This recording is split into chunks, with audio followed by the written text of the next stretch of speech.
that's what I figured I'd try it too. And so blitz games were easy ones to do.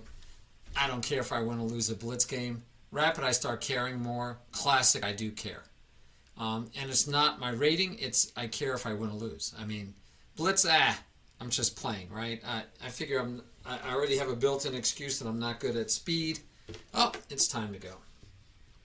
So I already have an excuse that I'm not good at speed chess, so it doesn't bother me if I don't do well, and all I care about is playing, right? I don't mind if I lose blitz games. It doesn't hurt my ego really. Although of course you never like to lose. Right. I lost one game. I looked up afterwards, and my opponent had 25 seconds left, and if I had realized he was so low on time, I would have played at least enough to make him win on the clock too, and I didn't pressure him. I didn't realize until I resigned that he was really low on time. So time always matters. Time is a factor. We've talked about that before. Time is definitely a factor. I'm going to see if I turn on the fan, because it is hot here. We were up in the 80s. I played tennis today outside. Wow. It was crazy. Now, I will also tell you, and I'm not trying to influence you in any way whatsoever, but I did have a family of students give me a gift for the end of the year teaching. And it wasn't on Teacher Appreciation Day, so I'm just taking it as a thank you for me teaching. And it's teaching chess. And they sent me a bagel slicer and an order from Zabar. I'm sure you've heard of Zabar or Zabars. Yes. An order of bagels from Zabars. Okay. Yeah, Nice. yeah. And then, but the best part is this handwritten note on this card that says, "Thank you for being the best teacher." And it says, "Fresh baked from New York City. Bagels." So, yeah. Thanks for teaching me chess and about bagels. You're a great teacher, and the New York City bagels are awesome. Hope you love the bagels. And thank you for the chess tournaments. I mean, just made me feel so good. That kind of thing just warms your heart and makes you feel like, everything is worth it. Giving to others, teaching others, totally worth it. Hey, Chess Wizard. Just talking about you. So that was from Chess Wizard's family. And they made my day. They made my day. I've been having a really tired, hard, long week. But then, boom, we got that. So that made me feel good. Let me fix my first chatter because it is not Flavio. We have Flavio misrepresented here. He's getting credit for being the first chatter, and it is actually, where is it? Okay, right here. It is actually Chess Wizard. Yeah, he drove them over to my house, even delivered them by hand. I just, you can't. I can't say enough. It's just nice.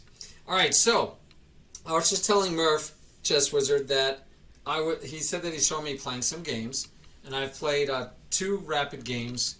I haven't done any classic yet, and I did all 5 of my blitz. I finished my 360 trainer, endgame studies. I still have to do intuition trainer and tactics. And I thought I'd share with you one game I played last night. And so let me show you this game. I did not play well. So here we go, Murph. And I'm playing blitz. So I'm also not even playing my beloved bird, right? So I would normally play the bird. But I've been playing e4. I like getting back to my e4 roots. And I know he's playing a Sicilian, and I'm playing, I forget what this variation is called. Somebody knows, I don't. What this variation is called. For me, it's a bird variation, right? Because I'm still pushing the pawn. I like my f-pawn. It's dangerous. It's risky. It opens up the king. It opens up the king this way, too. I can't help myself. It's like a guilty pleasure, right? It's like eating ice cream when you know you shouldn't have too much. I just can't stop. So I'm playing this guy, and I'm feeling pretty good. I'm liking my situation. I'm trying to figure out how to attack that pawn because I identified it as an unprotected pawn, right? The bishop is blocking the queen.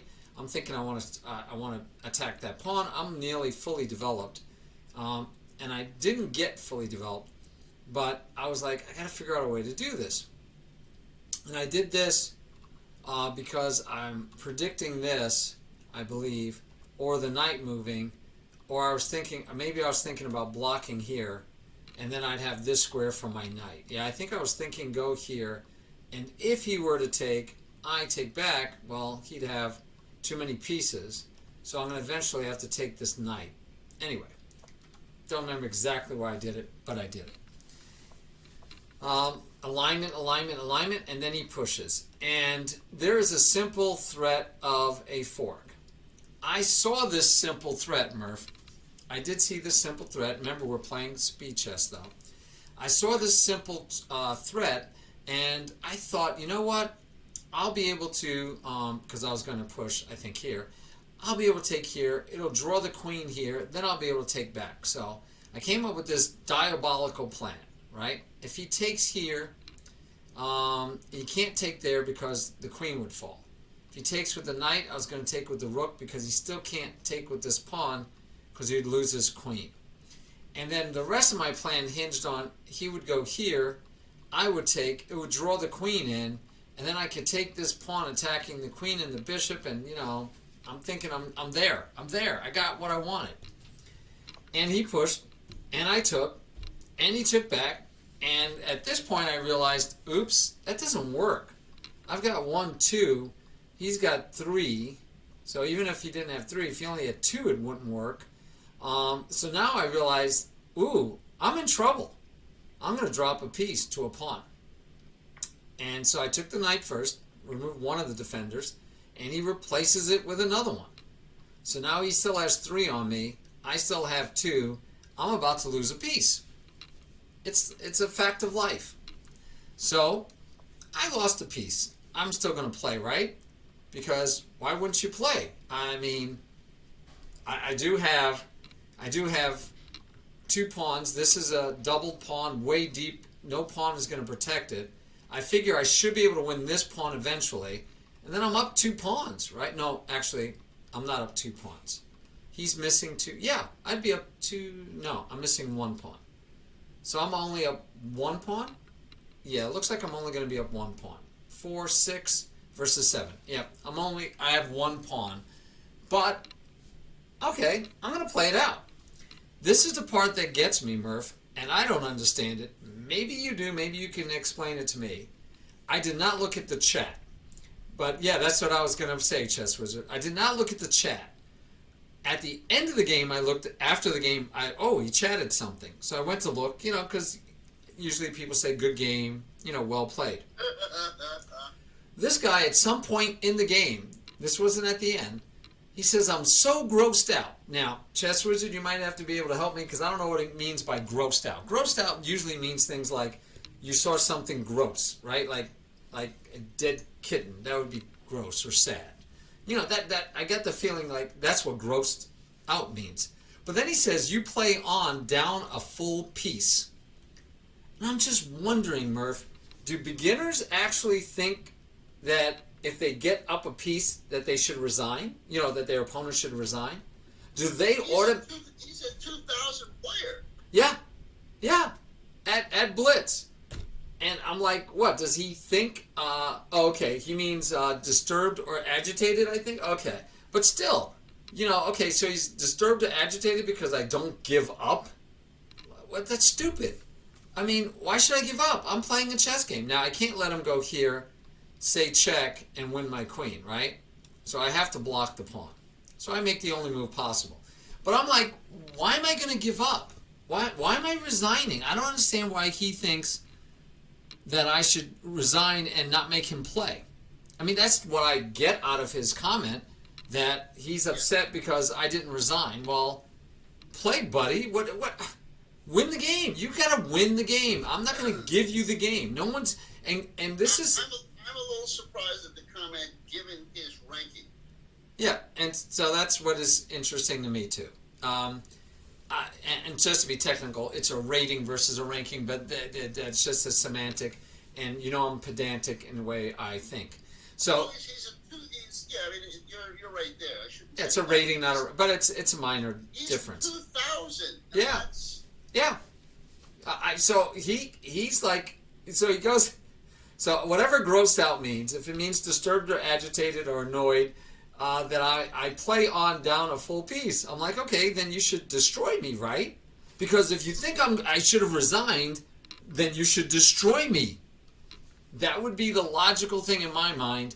You should destroy me if you're better than me and I'm down a whole piece. Now, he had 4 minutes and 18 seconds left. I had 3 minutes and 38 seconds left at this juncture. So it's time for him to figure out how to win the game. Chess Wizard says, actually, the higher rated players do usually resign more often if down a piece because it's harder to recover than if you were playing a beginner. Yeah, so that implies, Chess Wizard, which I understand totally. And Murph, I'll explain. So okay, good. Because I don't have that much respect for a 2,000 rated player, Chess Wizard. Not that I have disrespect for them, but I've seen 2,000 rated players that don't know how to play an endgame at all. And I'm only talking online, right? We're talking online. So, hey, Flavio, thank you so much. That is so kind of you. That is really kind of you, Flavio.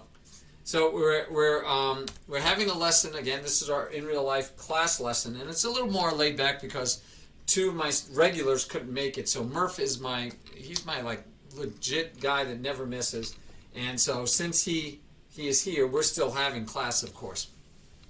So I'm thinking I'm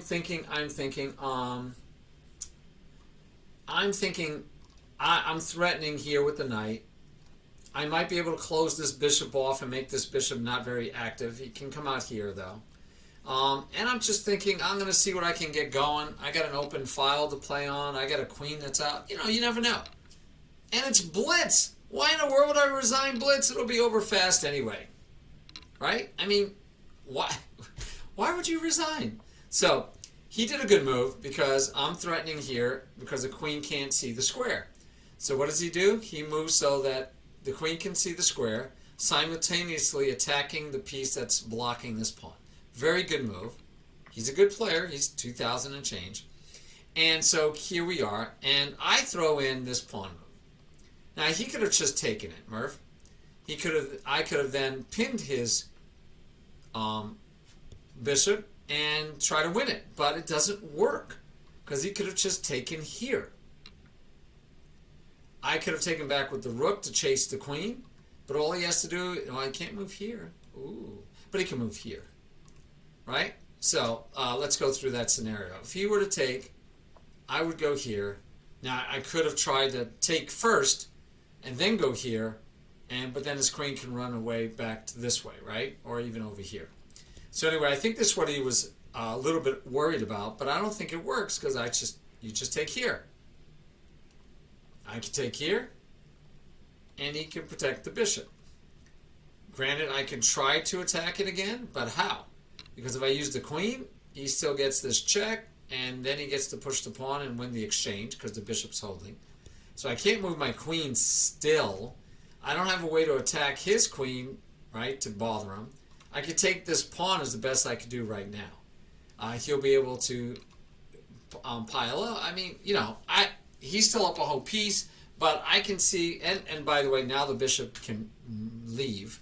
The bishop doesn't have to stay there. The bishop can now leave. He also didn't have to go that way. He could have went back here. Now, if he goes there, then I could go here, threatening it twice, but he could protect it, right? And probably do fine. Well, maybe I can attack it again. This might be a problem. That might be a problem. All right, anyway.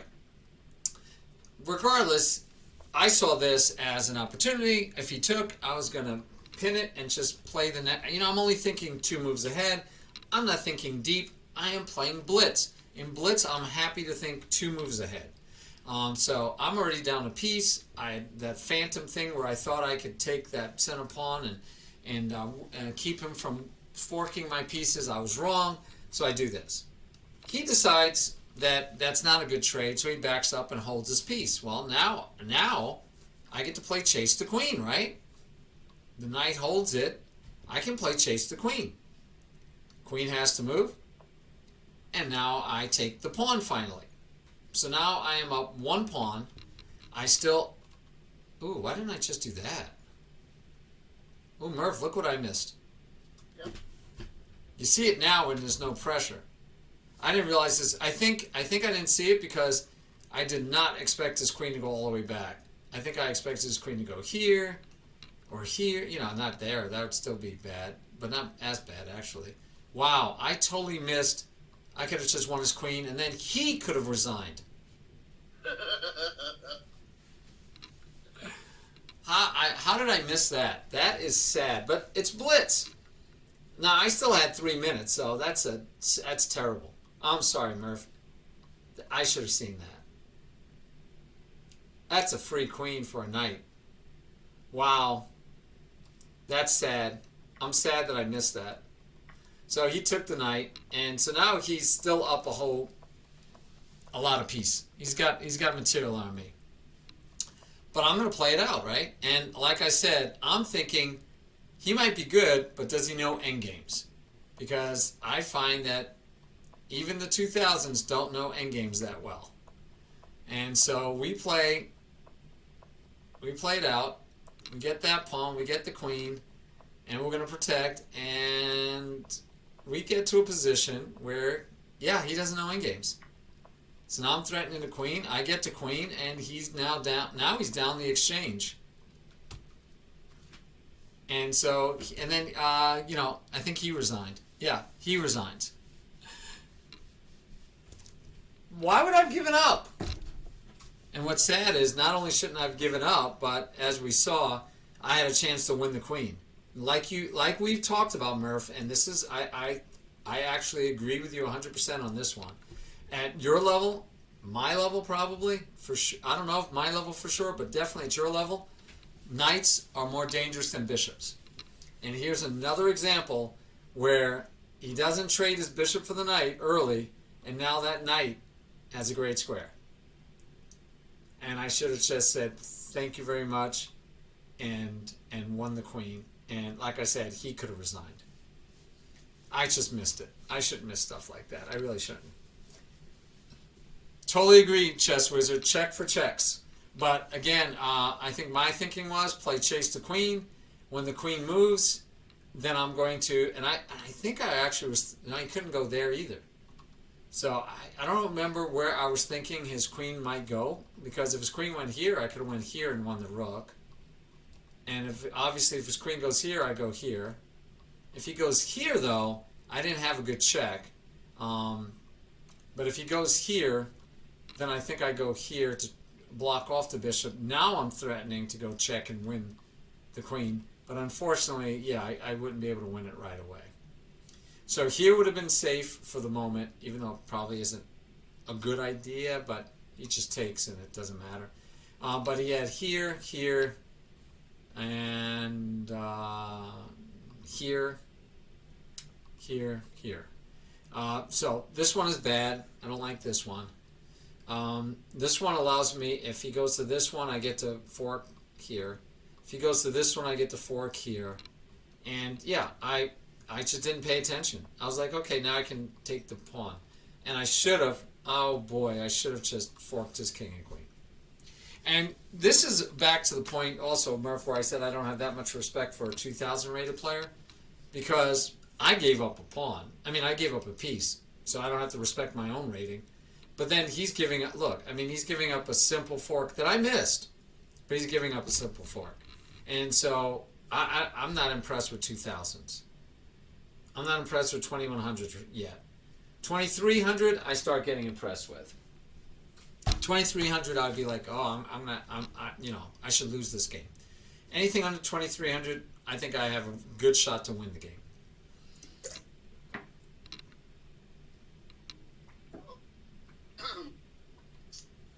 It can be different for everybody. It depends on what type of game you play. Well, that's true too. If he sounds like he just plays early and gets an advantage and expects people to resign, and there's no need to learn an end game. Yeah, which is funny, Murph, because I've had students that tell me, why should I study the end game when I never get there? Right. Yeah, I either win or lose before the end game. So why should I study an end game that I'll never get to? Which is to me hilarious, right? That's hilarious. But yeah, so you know, it is what it is, right? as I said to you for my correspondence games, if you can get there, you have a huge advantage over most people because they don't play end games. Yes. One of the reasons I like teaching in games is it's always useful, right? I mean, if you play the guy equal and you get to the end game and then you don't know what to do, that's got to be frustrating. So, yeah, as long as you're not giving away free candy, you should be able to get to the end game. And if you can get to the end game and you're better, you're going to win a lot of games. Yeah. So the other side of it is if you're good at openings and you know a lot of opening traps, you might never have to get to an end game. Right. Yeah. And totally agree, Chess Wizard. Check for checks, even in speed chess. This is speed chess or blitz. 3 minutes, I had time to scan for checks. And I'll guarantee you if I had scanned for checks, I agree with you, Chess Wizard, I would have found it. But I think I was just playing. I knew I was going to chase the queen and my next move was going to take here. I might have even, I don't think I pre-moved it. Let's see. No, I didn't pre-move it because it took me 3 seconds to make the move. I was playing on my phone. And you can pre-move on the phone. But yeah, I didn't take a lot of time to think that through. And I agree, I should have looked for checks at a minimum. All right, so Murph, we agreed that... You made an interesting comment at the beginning. Now, this is a rated game, so I can't really say it's casual because it's rated. Correct. But you mentioned that, and I don't want to put words in your mouth, I forget exactly what you said, but it sounded like it's blitz, you don't care. No, that's exactly what I said. I said I don't care if I win or lose, although I retracted that and said I always care if I win or lose. But I really don't mind. I should say. You that you didn't find this, right. But I think the reason you didn't find it is this wasn't a game that you were your A game was on. Yes. This was I'm just playing, and here we go. Yeah, and I feel that way about all blitz games. I feel like all blitz games I don't have an A game on. Right? I don't feel like I have an A game because I don't play well. I don't play good fast. Yeah, I just don't play good fast. Sorry? This kind of thing will happen then. Yes, and I if I took a little more seriously, I'd probably not. By the way, I remember now why I did this move after 3 seconds. All I analyzed was bishop takes, rook or pawn takes, queen gets to take here. Because that pawn is only defended by my knight. So I envisioned he's going to remove the defender and then I'll lose this pawn. So my answer to that was take this pawn so I at the same time protect this pawn. Forgetting that, wait, I should check for checks because I have something better. But that's why I missed it, because I was only seeing what he was going to do, which was take my knight and then my pawn would fall. Instead of me thinking, wait, what? I got to check and win a queen. So, yep, gotta get better. But you're right. So blitz for me is like bullet, and I just don't really care, but I do care. I say I don't care. I care less. I care less about how well I do in blitz games. Although, blitz, so this is the weird dichotomy for me. Blitz is sloppier. It's not good chess. Bullet is definitely sloppy, not good chess for the most part. But the really strong players can play blitz better than other players, right? And they can play bullet better because they do have memorized a bunch of openings. Their pattern recognition is so much better. They are making pre-moves based on what they know the best move is for their opponent. So the strongest players can still play bullet and blitz quality compared to us. But for us, and that's who I teach, us, my level and below, yeah, bullet and blitz are kind of not really useful, and we don't see quality chess. So if I want to get to be one of those stronger players, if I want to get to the point where I feel like I'm a strong player, 23, 2400 over the board, well, then I should be able to play good they play better at blitz, because that means I have better pattern recognition, better memorization of openings and end games and such not. And I see right, that pattern recognition, I would see this in a heartbeat. And instead I didn't see it at all. So where you're still giving away free candy, I'm missing this tactic, this simple fork. I'm missing because I am only thinking about this scenario, and I'm forgetting to do my own thing that I teach other people to do and check for checks, captures, and attacks.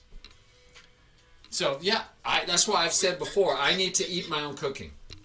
Yeah, but I think part of the thing you're leaving out here is I'll just call it I don't really want to say this right, but your mental approach to this. Okay, I don't question for a minute that if you went into a game, a blitz game, that you wanted to win, okay, you would be more focused and do better. But because it's blitz and you're just, your game is a little off because right off the bat you're starting off. Yes. I made the same mistake with the head and brains thing, the hand and brains, or whatever you call it, because I'm like, okay, I'm just, we're having a little fun. We're gonna, see what I can learn from him because he does openings that are different. My approach was different. Your approach was different. Right. Than it would be for a rapid game or a correspondence game or a classical game. So, and it's a different type of game. So naturally it would be. So I think that's the difference. No, I agree. That makes sense. And you verified that to me the other day because you were saying that you feel, regardless of what type of game, and I'll expand this to all games, if you play casual versus rated, you care less. Was kind of a phrase or sort of and that's true too. Said. So yes. It's a matter of how you approach things is the difference. With your knowledge is not going to change depending on what type of game you play. You still know your stuff. But how you use it, whether you're locked in because it's a rated game you want to win, or it's a not really locked in, we're just going to have some fun, I'm going to try this, I'm going to do that, that kind of thing. It's different. Yeah, no, I agree. Good analysis. So I think part of it is whenever I play any games, I should be playing to win so that I always play my best. Because if you're not playing your best, you won't learn from your mistakes. It's kind of like when I play tennis. And if I don't try to hit the ball as hard and with pace and with depth that I want to do when I play a tournament game or a series game, and I just hit the ball back because I'm like, this game doesn't matter, I won't get better, and I won't be able to say, yes, I can hit the ball hard when I want to, whenever I want to, because I don't do it when I'm playing for fun. So right. You always want to play your best. You always want to put out the best. So that's a great point. Even if I'm playing a casual, not rated game, I should play it as if it's a rated game. And even if I'm playing Blitz or Bullet, I should play it like it's a slower game that I want to win. And one, it'll help me play better so I can see if I'm getting better.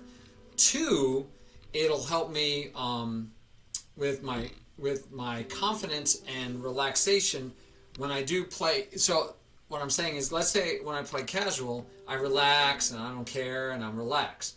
But then when I play a rated game, I get nervous because I'm playing a rated game.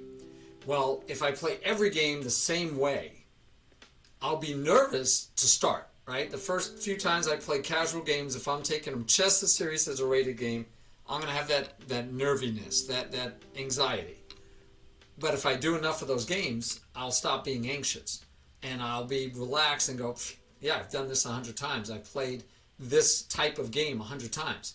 So it would behoove me to play serious as hard as I can every time, even when it's not rated, because then it'll force me or help me to play in a certain manner that would keep me playing better, but also help me to relax when I play those rated games that I usually are going to feel more nervous about. Right. So great, Murph. So I tell people all the time they should always play rated, and you're just proving to me not only should we always play rated, but you're pointing out that I should always play as hard as I can.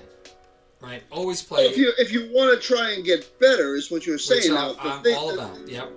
Right, but I'm always now, wanting to get better. The other side to this, just so you know, is if you constantly put that kind of pressure on yourself, the game doesn't become fun anymore. Good point. But could you allow if I do that all the time, that one option is the game isn't fun, but could the other option be that all games become fun because you stop stressing at any of those games? So right now, by that logic, Murph, which I think is very accurate, by the way, I think you're right, spot on. But by that logic, when I go play in a over-the-board tournament, it's not quote-unquote fun. And the reason it's not quote-unquote fun is because of that high level of anxiety with which almost all of us have to deal with and overcome when you're playing a rated over-the-board game. That you are nervous, you're sweating, you're shaking, right. It's terrible. I get that same nervousness when I'm playing a blitz game, rated especially, but a blitz game, and I get really, really low on time. I'm like shaking with nerves because I gotta move really fast, and I'm scared, and I gotta find the moves, and so that the clock running down on me has an artificial anxiety factor that gets put in, and it mimics very well the anxiety and nerves I feel playing over the board, even when I have an hour left on my clock. So the question is, one way to look at it is, if I just want to play for fun and not have any anxiety and enjoy the game and just have fun, I should play this casual and just play casual, or for me, blitz even, right? But the other flip side could be, how about if I play every game like like my life depends on it, play every game that high level of anxiety, and yes, I won't enjoy it at first, but if I did that every game, I'd get used to, this is my premise, I'd get used to that level of anxiety. It would stop making me nervous, right?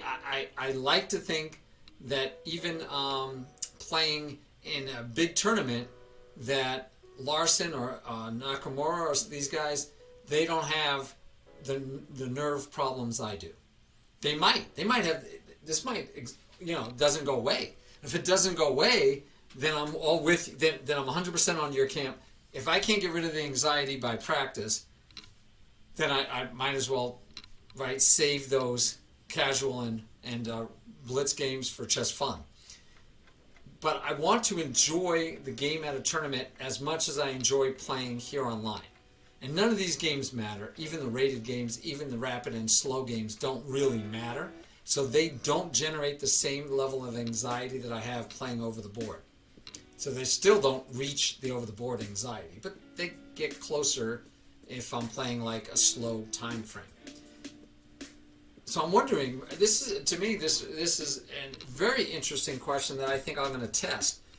If I try to play blitz and casual games and play them as seriously and as dedicatedly as I would every other game, I'm not going to do as well at blitz, but just for getting through the anxiety, so that when I do play rated games, when I do play over the board, that I can truly relax, because I believe we play our best if we're relaxed. You need a certain level of nerves and anxiety to make sure that you're totally focused, right? But not so much that it hinders you. And I think in general it hinders most players. So I love this idea of, hey, don't say it's just casual. Don't say it's just rapid. Blitz. Don't say it's just bullet. Play as hard as you can anyway, and see if we can get to a point where we go, you know what? Chess is chess. I'm pretty good. I have confidence, because I think confidence has a lot to do with the stress factor. I have more confidence in my game. I'm relaxed, and even if I lose, so what? It's a game. I can deal with it. I've lost many times online. but I've won many times online. Yeah, I totally agree, Chess Wizard. Blitz can make you confident as well if you're winning and playing well. But like missing the simple fork does not much for my confidence. Coming back from being a piece down and beating the guy, that does help my confidence. But I missed this easy win, and so that's frustrating. But anyway. Yeah, but that can be explained. That's not, yes. That I would consider that. I think that the fact you came back a piece down and won says more than missing that fork. Oh, thank you. And we've explained why. Yeah, and I do know why, right? I do know the situation and why I missed it. But, yeah, I would like to think that I wouldn't miss them most times. All right, so I find this very interesting and meaningful that I'm going to try to play. Well, first of all, I'm going to try to fulfill my aim chess requirements, right? I'm going to try to meet my aim chess requirements, which are right here. And if I can meet my aim chess requirements, I'm going to have to play no more blitz games. I don't have to, I can.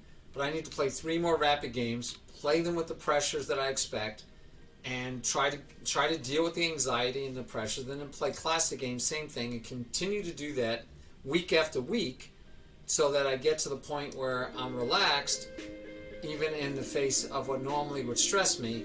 And then, of course, I need to be playing over-the-board games, even training games with friends. I got to play over the board to mimic that stress factor. And one, confidence, I think confidence is the biggest reliever of stress.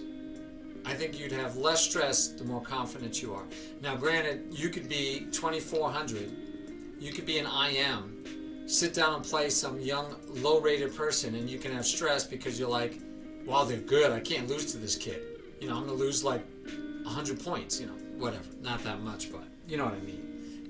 And or that you might lose the tournament. But I think that level of stress is okay. That's the normal stress that you want in any sporting event, right? There's greater stress playing in the pennant race in baseball. There's greater stress in playing in the playoffs in football or basketball. So the stress level goes up for even professionals. But I want to the best professionals play well under that stress and deal with that stress. They don't let it handicap them or paralyze them. And I think that's a big part. All right, you want to do a hand and brain? Sure. All right, so you're going to play under your account, and it's got to be, this one has to be, but you're going to also try to play a little, right? You're going to take it seriously. Like you said, you might have relaxed a little bit. So we want you to play seriously, but it's got to be casual because you're getting help, and that's so we can't. Right. Yeah. Okay. So go ahead and why don't you search for a game using the play functionality, create a game, and that way you'll get somebody around your rating, hopefully. And then we'll try hand and brain again, and then we'll review it. I like the way it worked. I think we'll try it one more time with me as the brain, and maybe we try you as the brain next time. Just to make sure.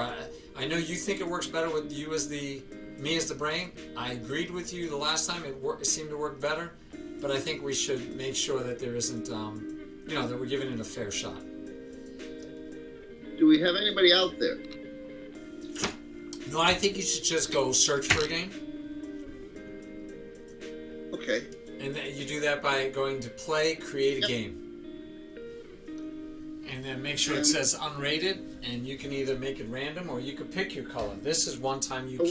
What kind of time you want? 10 and 5? Yeah, 10-5 will be fine.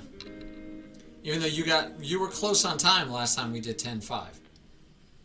So if you want to do 15 and 5, I'd be fine too. Standard 15, 5, casual. And we don't care whether we're white or black, right? It's up to you. You can actually force one or the other, or you can play random.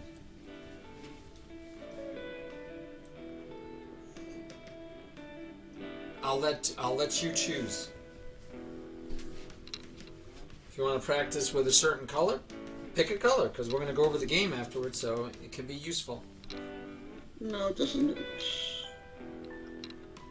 We're looking for a random game, Chess Wizard, so it's somebody near his rating. Okay. We put it out there. All right, we'll see when when you find one. So yeah, I think the number one factor to dealing with anxiety, which is something I'd like to get better at, dealing with anxiety is a factor that I'd like to learn how to overcome. I think the number one factor in that case is pretty simply, it's pretty straightforward. It is confidence in your game.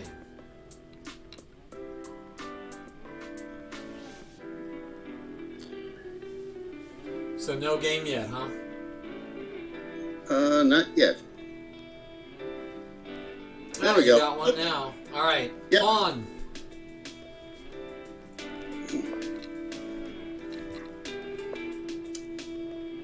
Let's go with knight. Oh, you didn't play the London. I'm surprised. Well, you're not that familiar with it, so I didn't want to do that to you. Oh, you didn't think I could handle it, huh? No, it's That's very interesting. Bishop. you made a point of saying that, so I don't want to. Oh no, I'm familiar enough to play hand and brain with it.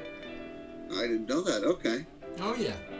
you won bishop. Well, Remember, I played by principle, so I can definitely play it. I understand. Okay.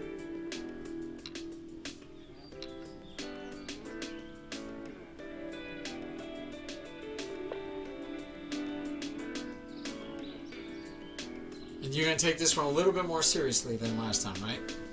Correct. All right.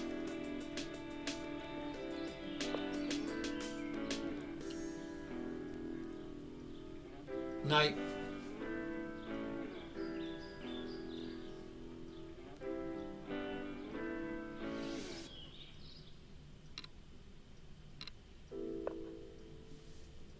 And you're not talking. Remember, feel free to talk about your thoughts. I think that helped last time for us when we reviewed. Like you Right. said, we had it recorded, but also just so I know what you were thinking. Okay. Well, we're just developing here. That's all we're doing so far. King. King. We're gonna castle.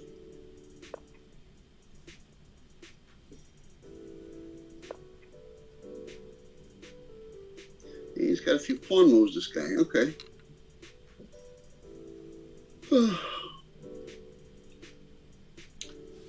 Pawn.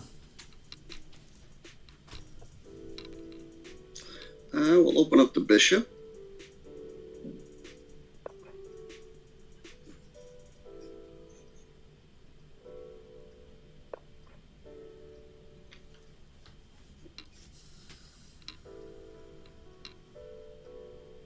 Pawn.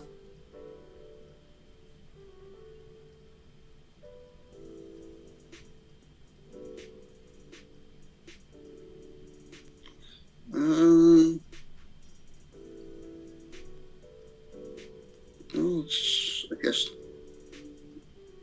test the bishop. We'll find out what the bishop wants to do. And as you know, I cannot comment. Queen.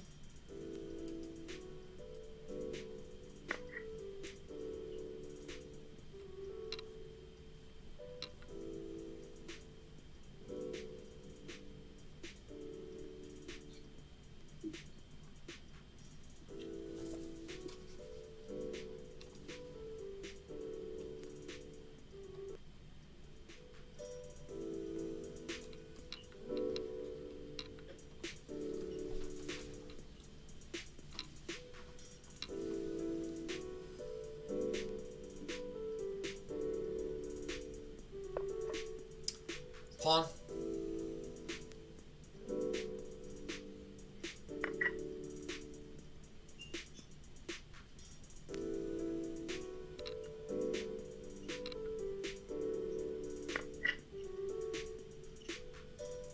Knight. So we've got 3 attacking the pawn. He's got the queen and the knight. So if we trade, we're going to be okay here. Knight takes back. Bishop takes, queen takes, we take. Okay.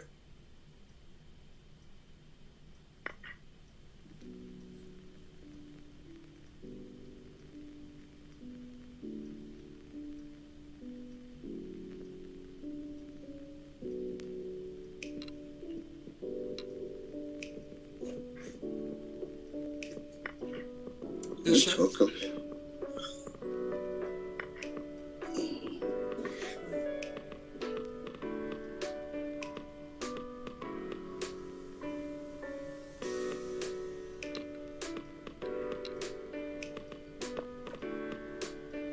Bishop. So the rook in the corner looks like he's in trouble, if I can figure this right. Even if he moves the knight, which is exchanges in our favor. So we're just going to take that.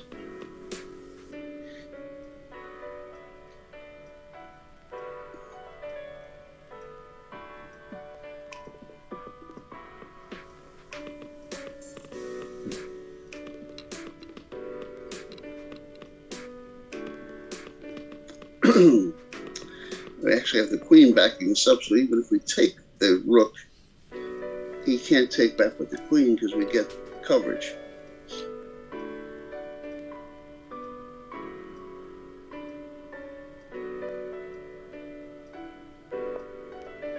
Bishop.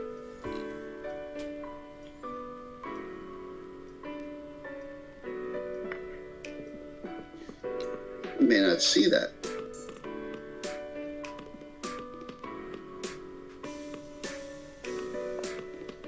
He did. Okay. Bishop. Okay, so we want to get the bishop out of there. The question is, where are we going?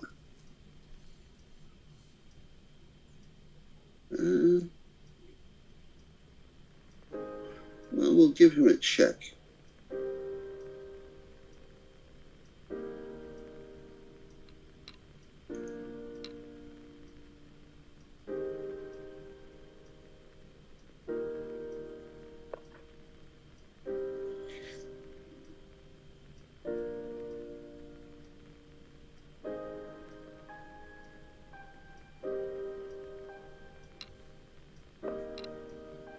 Okay. Bishop.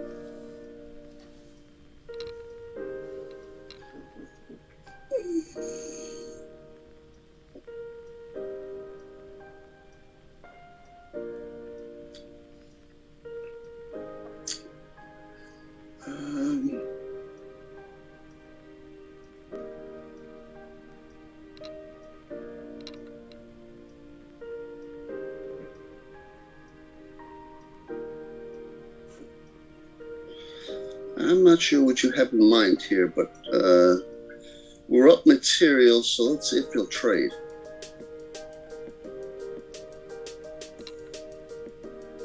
We'll develop the bishop and finish developing.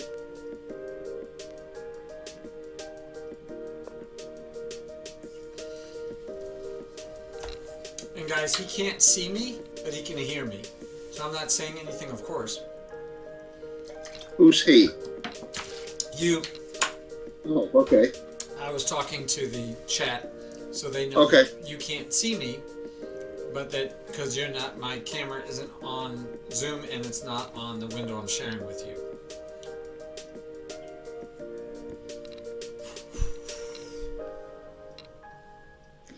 That's Bishop. interesting. Well, that doesn't stop me from trading, which we're quite happy to do.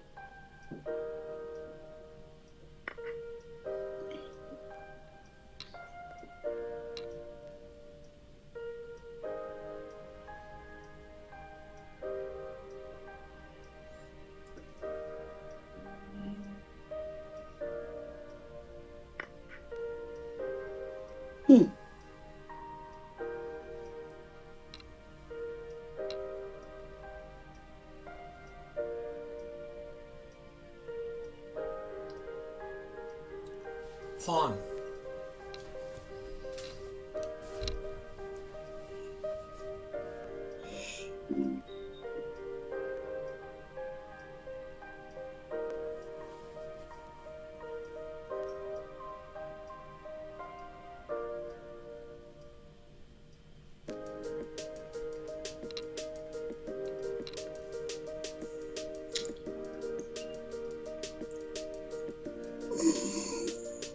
So I can't talk, but I'm very glad you're taking your time on this move.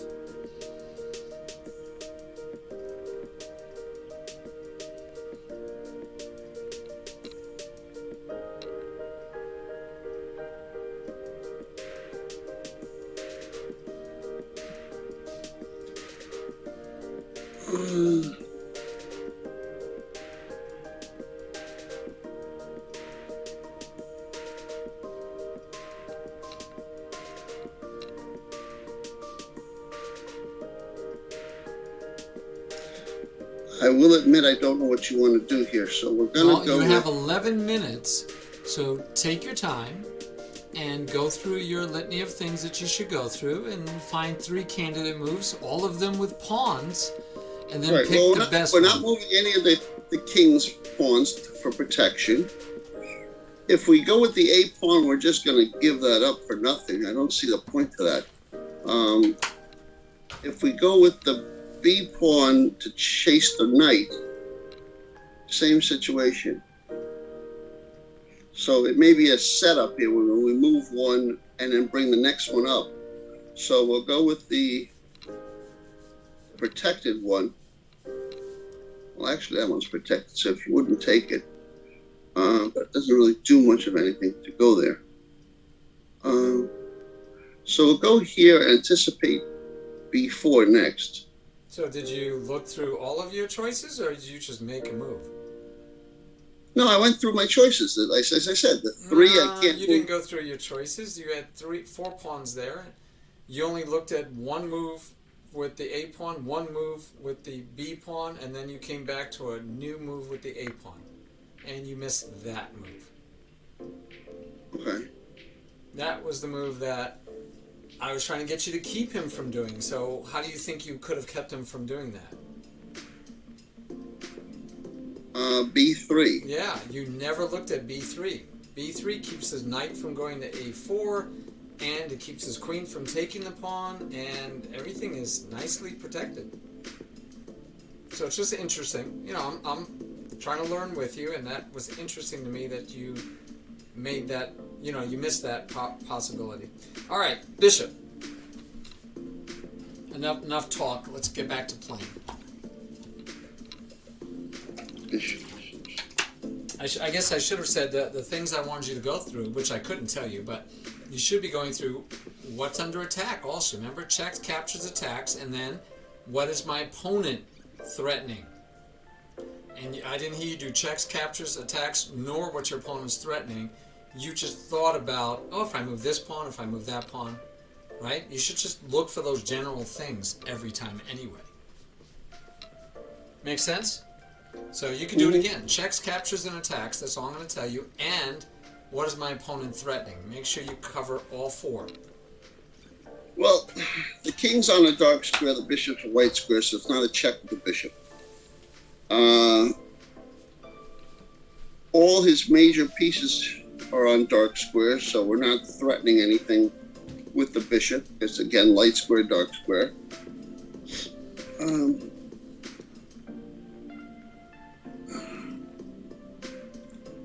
A knight's going to a light square, so we've got to watch where we go with the bishop.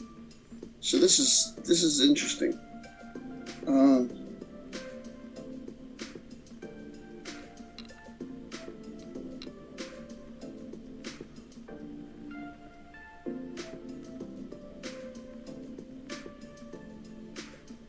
It's okay, because you know it's casual. We're going to go over it anyway. It's a learning tool, so don't stress.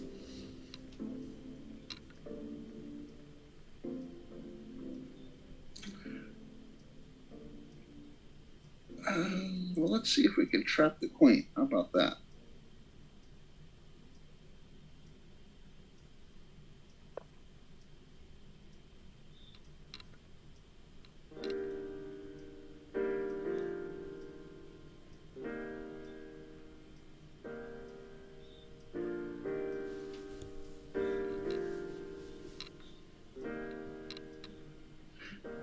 I'm figuring at some point you're going to be doing these advanced moves that I wouldn't be thinking myself. Well, that's why when I gave you that pawn move, I was like, Yeah. I was gonna do this bishop move first. I was gonna block that pawn with the bishop, and I said, you know what? I don't know that he'll see what I want him to do. Maybe I'll say pawn because it'll be obvious that the pawn is under attack, and he'll know that I can't let that happen. But nah, it didn't happen. Queen. Queen says, okay.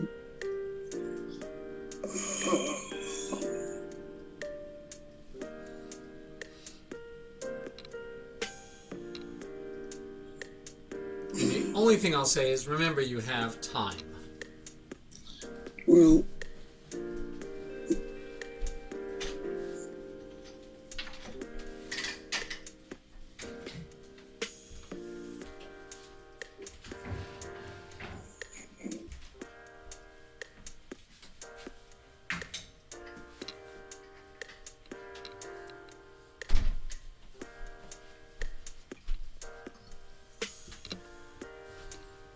I'm back.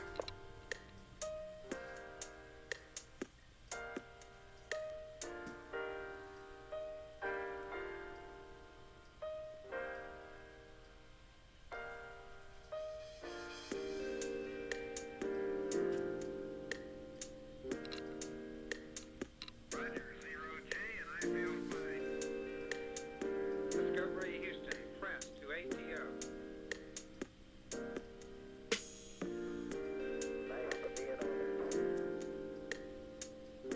Liftoff of mission 41B, the first flight of the Ever Discovery, and the shuttle has cleared the tower.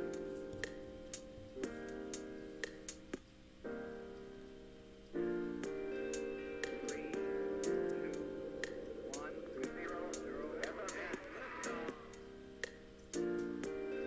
Discovery, go and throttle up. Discovery's 4 computers now have primary control of critical vehicle functions.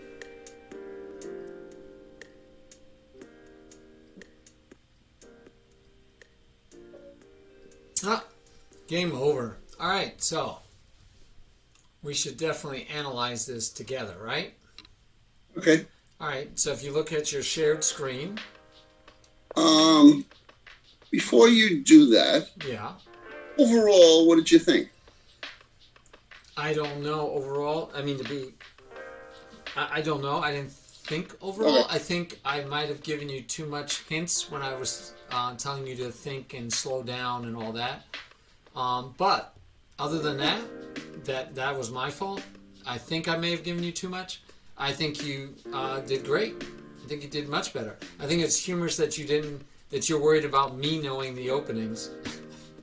I thought I was humorous because I'm worried about you knowing the openings, and you're telling me you're worried about me. At this point, can you see my shared screen? Yeah. I was worried that you might not know what to do here, because I would have told you bishop.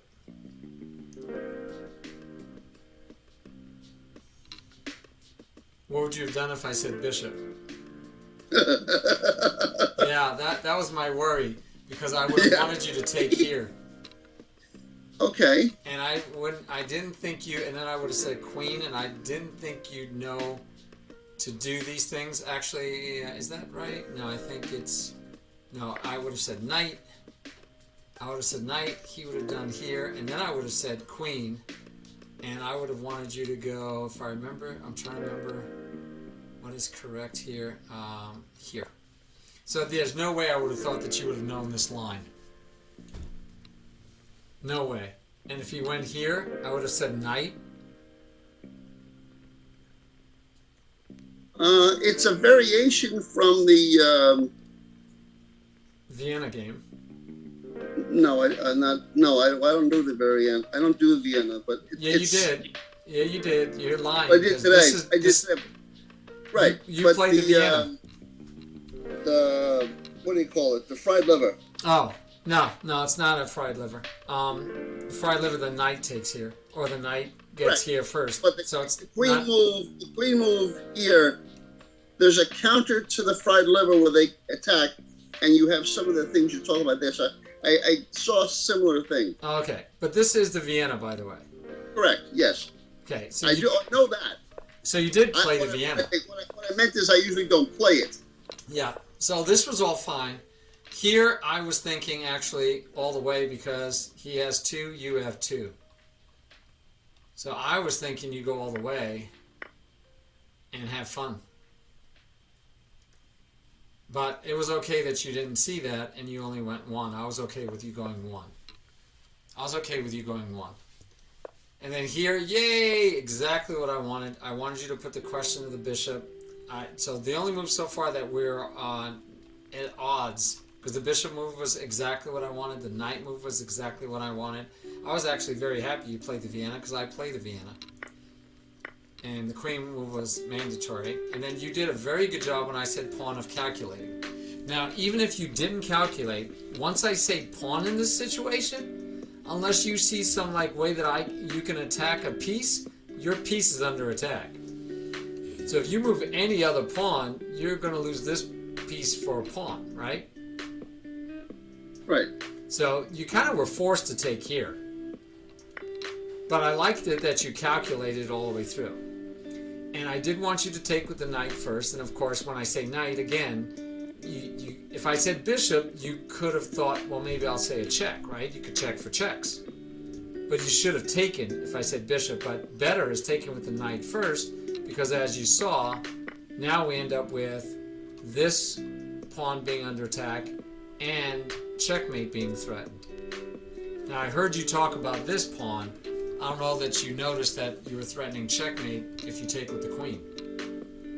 I didn't notice at the time. Okay. So again, things for us to learn from it. If you had said queen, I would have probably caught it. Yeah. And that's the fun of hand and brain, is if I said bishop, right? You would have went here or here, maybe, if he did something like, so if he put his knight here, right, which would have been a way to block the bishop, I would have said queen, and yeah, hopefully you would have found the mate, because you know you have to move the queen, and if you check for checks, captures, and attacks, you would have found it. Just like Chess Wizard said, I would have found that fork if I looked for checks, captures, and attacks, and threats. So you did really well here. This was all very good. I even like the check here, pushing the king into the corner. Now, as an aside, anytime the king is in the corner behind pawns that he can't get out, if these guys leave and you get a queen or a rook on the back rank, that's going to be checkmate, right?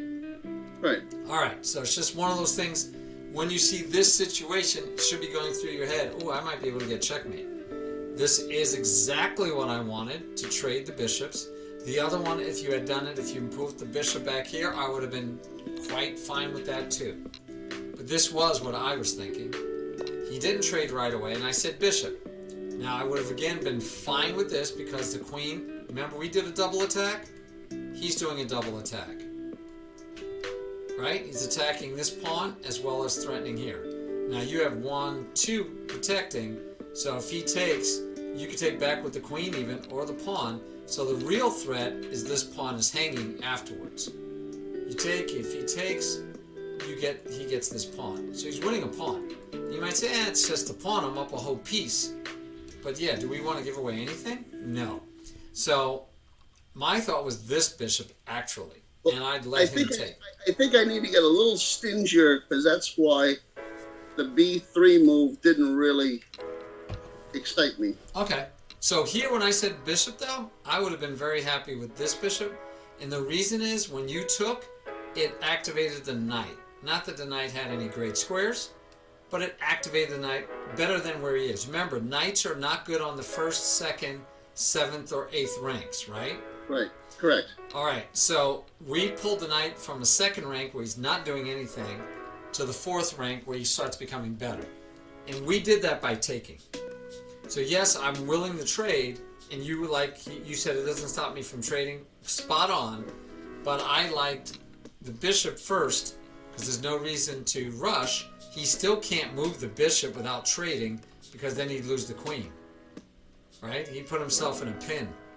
So there's no rush. You can forcibly take that bishop the next move. So just in general, I would have played this bishop first, but that's fine. I knew this was possible.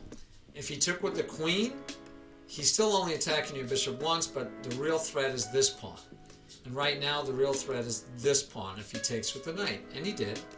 And so now he is attacking this pawn. And I thought, okay, I could say bishop and hope you go here. But then you might think, oh, he takes and then you double up your pawns and you might not have wanted to do it. I don't know. I thought about telling you queen to pin the knight, but it's not a real pin because the queen is protected. But I thought about telling you queen, and then I settled on pawn because I'm like, okay, if he looks and says this pawn is under attack, I'll move it one and protect it, and it keeps the knight out of here, and it prepares this if I want, right? Because then I'd have that nice pawn chain. So I was hoping you'd find this. Interestingly enough, you talked about this and you said, no, I don't remember, because you said a pawn, he would just take it, and I don't know where he could take the a pawn. Because you can't take, because your rook would Right, take I realized the rook was protecting afterwards. And then you talked about b4 to chase the knight, but then you said, I think you realized the queen would just take. Right, well, I thought you were going to do a double move, so that's why I did the a3 and then b4 being. But we're missing the fact this pawn is hanging. Right. Yeah. So yeah, it was the move I wanted was a much simpler move, just moving the pawn. His knight has no squares. His knight has to go back to one of these two. If he goes here, we just trade it. So, yeah. Anyway. Go back to the bishop move. Now, if the bishop... So, at this point, I think you said bishop, and I traded.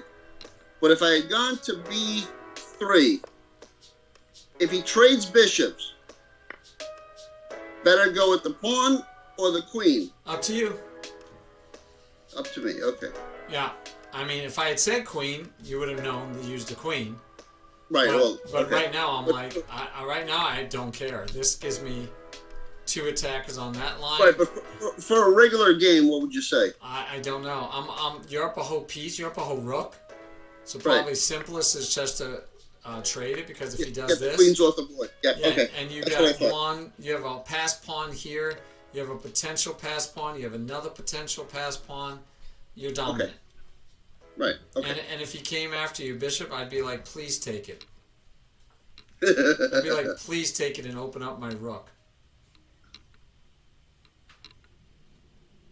So I don't Right. even know what I would do here, because I'd be like, please take it. I might do this. And then now he can't go here to get here, which this would have been a decent outpost, except I can chase him, but he can't even go there because I would take. But if he takes, then that just frees my rook. And now the game is basically over because I lock the pawn, and then I come over and I win the pawn, and the game is over. But yeah, I thought you did fine. So yeah, the choice you made was okay, except this one. And then so I said bishop, totally wanted to come back here and protect the pawn. The other weird way to protect the pawn might have been here, because the bishop holds it, protects the pawn, and attacks the queen. But then I can't get on the file, right? The queen could just back up somewhere, and I can't get on this file. So Right. there was no way I was going to give you that move. So this was the move I wanted, and I figured he would take and win another pawn, and I was quite happy to let him win another pawn, being up a whole rook. But it would have been harder. This would have made it, I think, in a lot of ways harder. I would have said rook, and I wouldn't want... Now, you could have moved this one, and if he took, I could say rook, and you could have put it back and win this one, or at least try to. But it would have been this rook I would have wanted. And then his queen would have had to move. And let's say he moves here. I don't know where he might want to move. And then I don't know what I do for sure next. Maybe queen somewhere. I don't know. Okay. No, but I thought it was a much better game. And the last move was just the fork at the end. And you found it. Yeah. It's Okay. another double attack. In the end, it was Right. just a nubble. It was another double attack. And Right. if you went here, I would have said queen, and what would you have done? If he went there after my queen move, Yeah. I And think I would. And I said queen, what would you do? I think you take the rook. It's checkmate, isn't it? Very good. Very good. I would not. I mean, I'm okay. I just want to make sure you wouldn't do like take the knight, missing the fact that you have the. Well, it's even if it's not checkmate, it's the better piece. Oh yeah, it is very good. That's a simple way to figure it out. All right, you want to do another one? Yeah. All right, go ahead and make another challenge. That was good.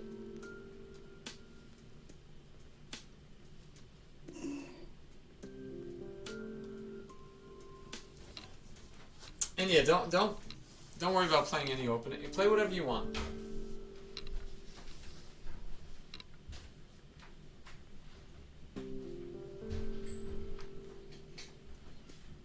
We had white there, right? We had white that game, yes, definitely, because you could have played the London. We'll take black this time. Okay. That'll be even more interesting to see what opening you want to play. I don't know. Oh, I know what you've been studying. So do you see the difference though when you're playing people your rating?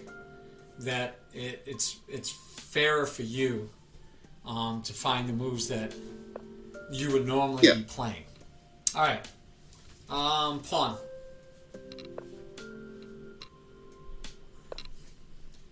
Pawn. Pawn.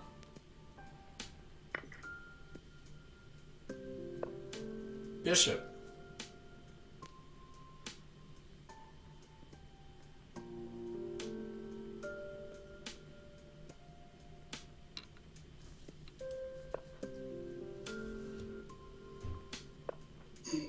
Knight.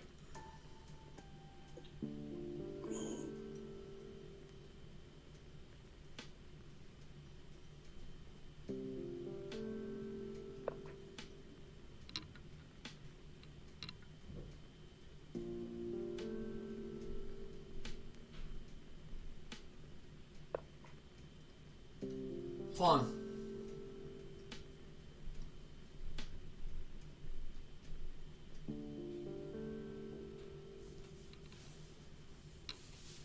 Hey, Gridiron, you could play us. We're doing Hand and Brain, and I think your rating is in the ballpark of where our man here is playing at. Pawn. I'm going to see how well you know your opening, my friend. Yeah, Gridiron, you could play us. We're doing Hand and Brain. Pawn, you're saying? I said pawn. Yeah. And Murph is around Murph is 1300s, so you could play Murph.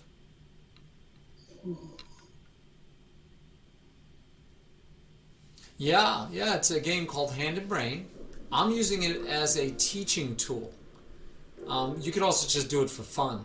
And you'll see IMs and Grandmasters doing it on stream for fun. And you're right, I call out the piece. He doesn't know which piece exactly I mean or where I want him to put it. He's got to figure it out. And for me, for education purposes, we then go over it and see why what he did was either what I was thinking or wasn't. And it helps him learn how I think, and I get to see how he thinks. Now, he doesn't get to pick the piece off the top, so he might have done different things than what I'm asking him to do. Bishop.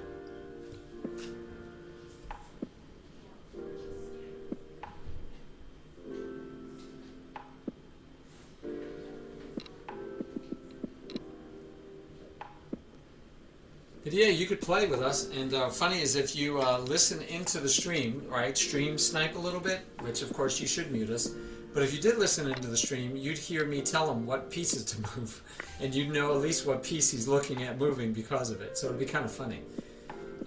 Knight. Yeah. Well, you know, I knew he'd like to play that, but it was up to him when I said pawn, the very first pawn. He got to choose.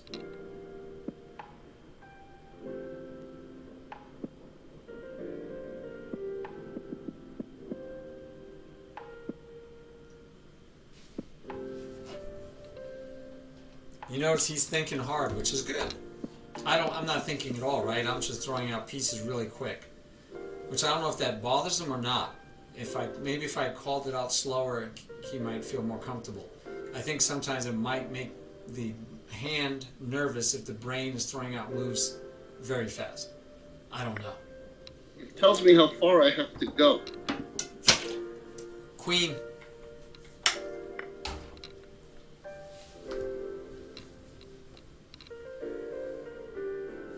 It tells me how much I have to still learn. Oh, okay. Interesting way to look at it.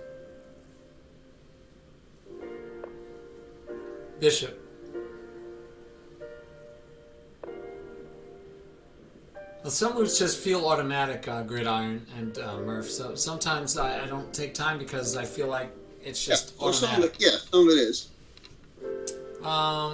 King. Yeah, I didn't know if you'd castle the other way. That would have been interesting. Not what I would have wanted, but it would have been interesting. I would not have been happy.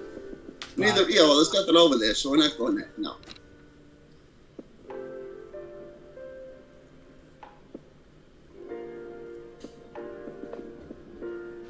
Ooh, interesting. Knight. Yeah.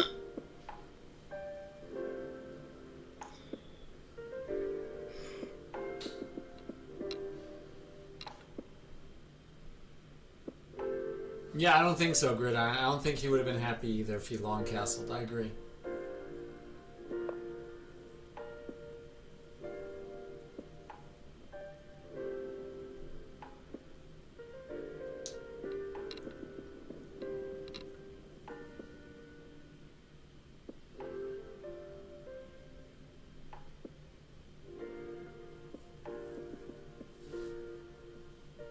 So you could play next, Gridiron.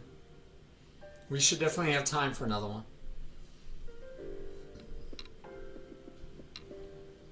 So the real benefit to this, though, Gridiron, is that we need to go over the game afterwards so we can talk about why he thought the move he thought and why I gave him the move. Because I can make bad moves too, right? I could be thinking bad moves.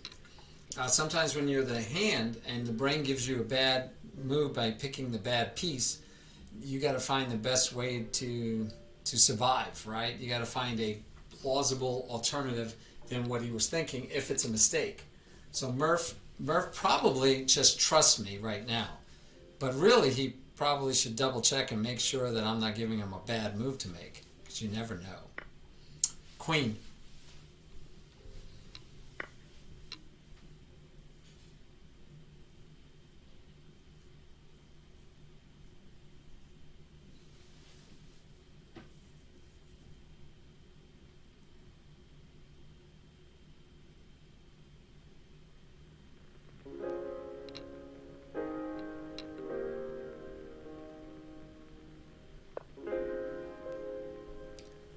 Rook.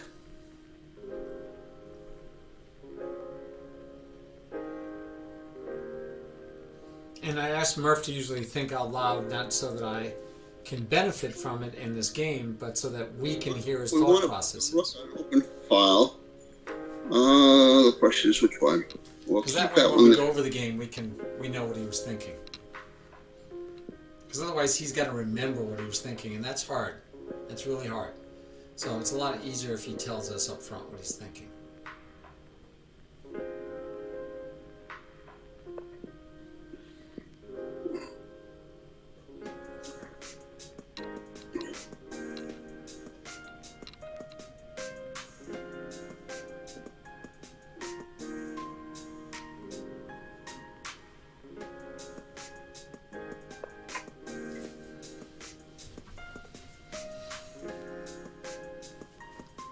Pawn.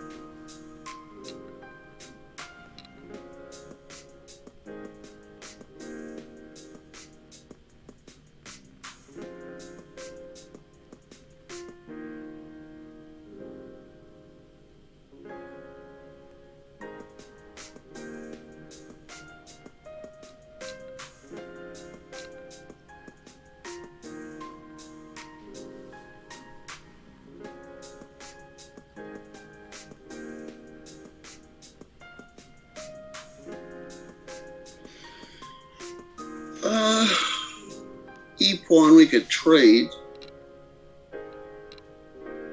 D we can't move. The 3 we don't want to move.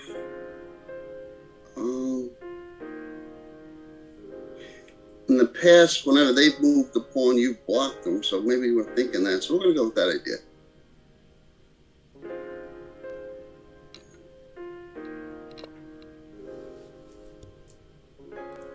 And Murph can't see me, so he doesn't know if I'm happy or not with moves. So that's part of the game. You're not supposed to express joy or upset or anything. Knight. It took him a while to move the knight. I was wondering when that was going to happen. Knight for us. Yeah, I was wondering when he was going to move the pawn to make the knight move. Is what I was saying. Oh, okay. I got you. I was wondering when it took so long for him. Yeah.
This is going to be a tough game. This one's not an easy. No blunders by anybody. No easy wins here. At least you hope not, right? Hmm.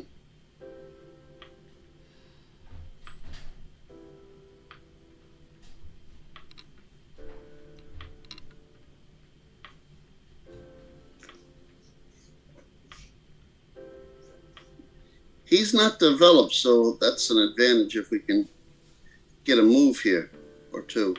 Not that I see one, but just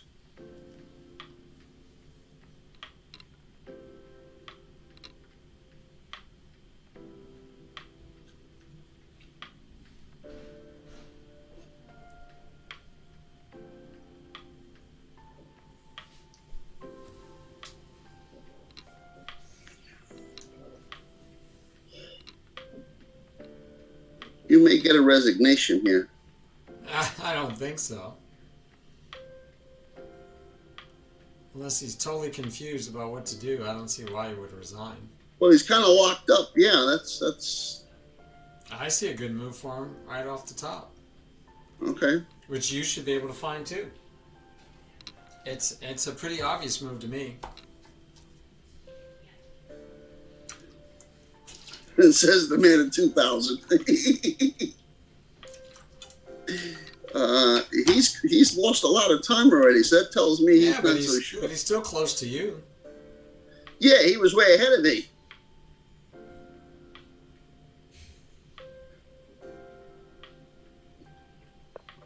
That was the move I expected. That's a very Yeah, good it's not- move. But anyway, Well, I didn't know why. I didn't know why the knight was back on the back row to begin with.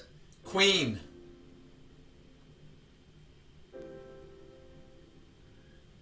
Oh.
my Nightbot is way off.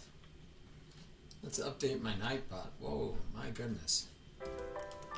Sorry guys, I didn't realize my timer was that bad.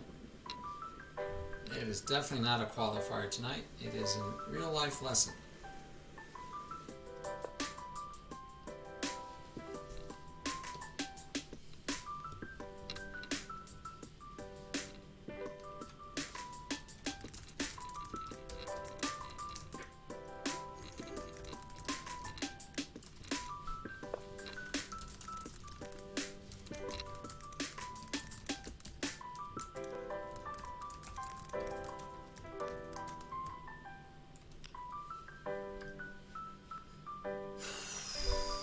Night. Back to you.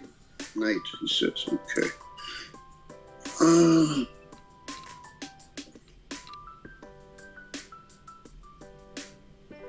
If you want to trade, we can go to C5 and maybe trade.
Back to my faulty thinking, he's got to move the knight, I would think.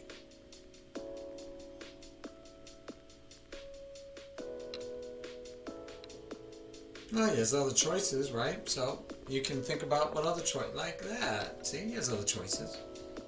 Right. All right, all right, all right. Let's go with queen. Well,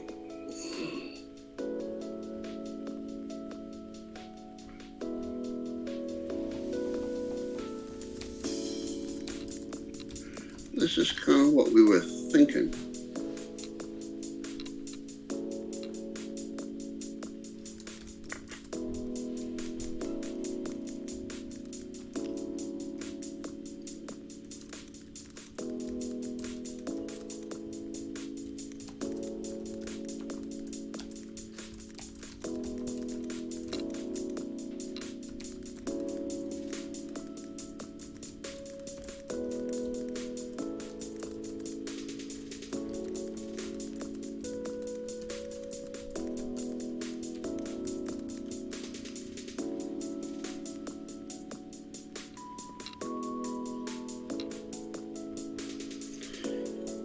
So, again, I think he's got to take. We'll take, well, I won't say nothing.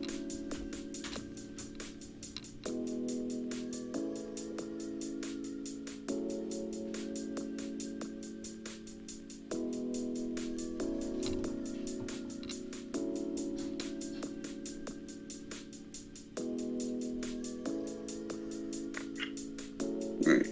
Knight.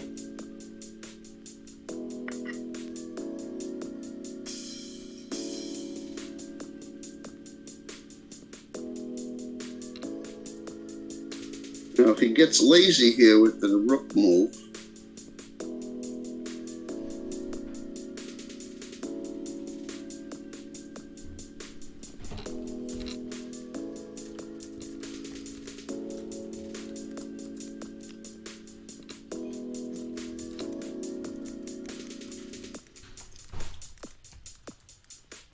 think he has to move the rook again, so we kind of forced him to make some moves.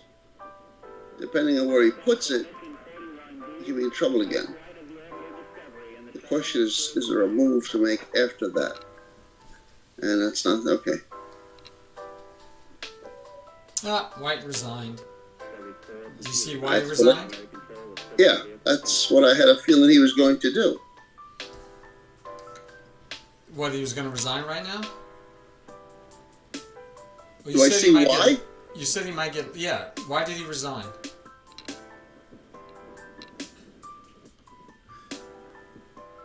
You said he might get lazy with his rook move. Well, I was thinking if he went to E1, the knight goes to C2 and you fork the rooks. Beautiful. Good job, Murph. That's looking ahead. And what happened? he- So he didn't do But that. he went to no, he didn't do that. He went to a white and black square, so Do you see why he resigned?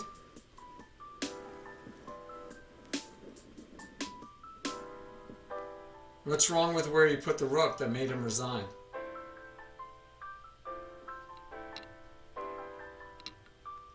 well, I'll just take it. Yeah, so he moved it from F1 because you were threatening it, and realized E1 would not work. But then he made the mistake of putting it on D1, where you could just take it anyway. So, Right. so he blundered or he mouth slipped, and he said, "Oops, maybe he wanted to go to C1. Who knows?" But he realized, "Oh, I'm just going to lose my rook anyway," so he resigned. All right, you want to join me on the? I had a feeling he was going to quit. That's what I said before. Okay, yep. All right. So, by the way, the Caro-Kann, I believe the bishop goes to F5.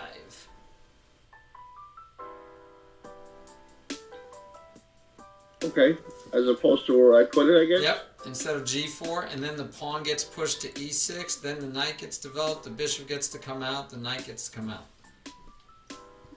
So this is not in keeping with the Caro-Kann. Normally, the bishop comes here, and that way, if the bishop goes here, you could trade it off, or you could back it up. But yeah, this is not normal. Just as far as I understand the Caro-Kann. But otherwise, now we're into the basic Caro-Kann with this instead.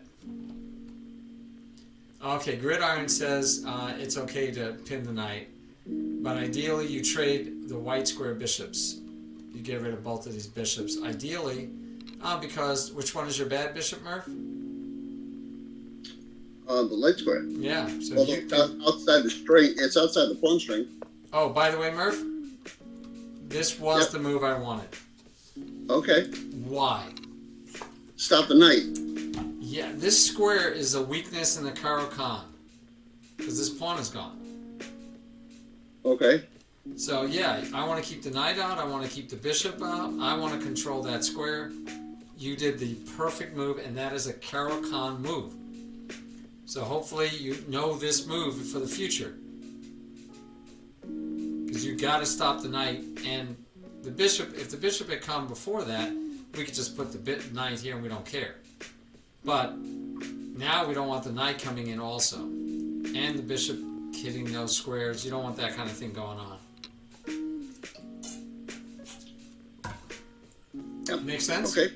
Yep. Okay. So here, this was, now he's attacking it 3 times. You're only protecting it once, so I said bishop.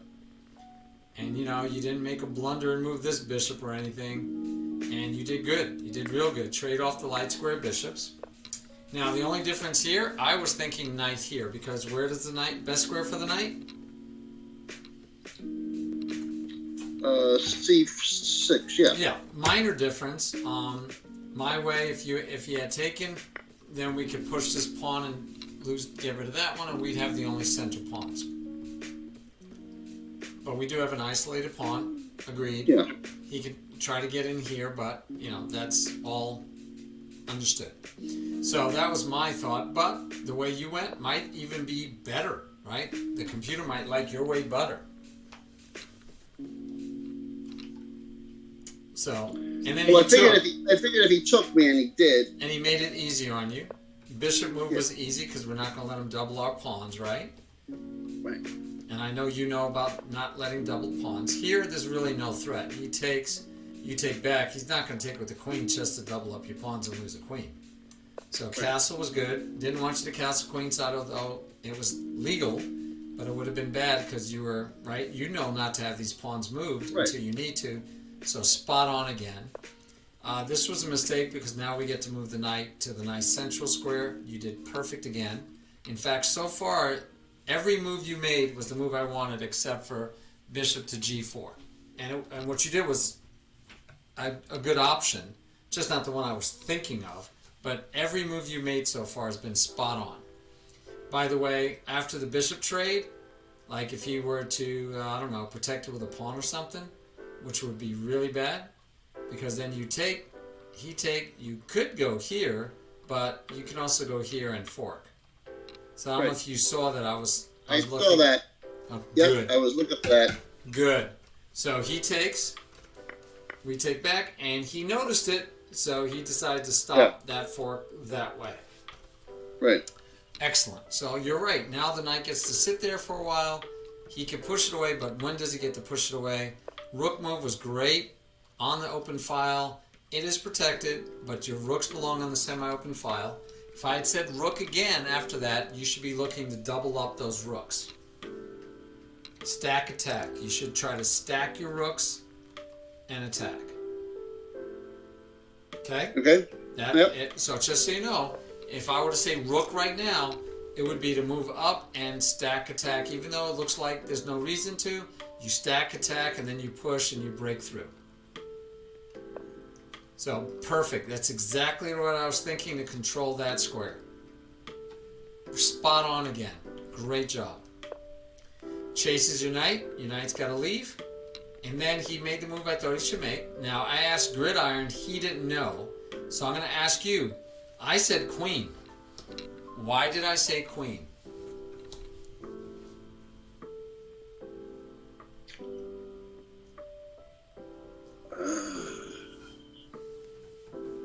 Because if you could figure out why I said queen, you might even figure out where I wanted your queen to go. But mostly you just need to figure out why I said queen. I was trying to figure that out. The one thing that bothered me about this setup is all my pieces were on the other side from my king. Why is that? Oh, yeah, I guess you want somebody protecting your king. Yeah. But that you had that chance right here. You could have brought the knight back Yeah, this yeah. way. Well, that's yeah. When we moved the knight, I wasn't sure where we wanted to go, but I was thinking we had options with it, so we went that way. But Yeah. I did. So that if your did, knight had went here, you would have been near your king and you would have felt safer. I was happy with this because I was looking at this later. Well, that's what I was thinking. Good. That's So why we're I the went same. there. You actually went where I wanted you to go, but the knight could have also went here and that would have been fine. Okay. Okay, but you went here, so why did I say queen? And I'll give you a hint. It might be because of the move he made.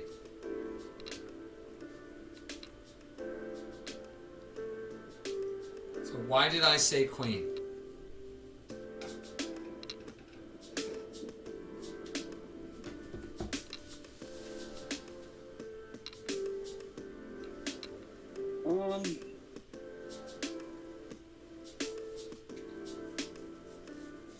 Well, the only thing he can go to is G4. That's, huh? The only forward place he can go is G4 without getting taken. Yeah, you almost have it, but that's not true. I mean, it's partly true what you're saying. The first part is not correct.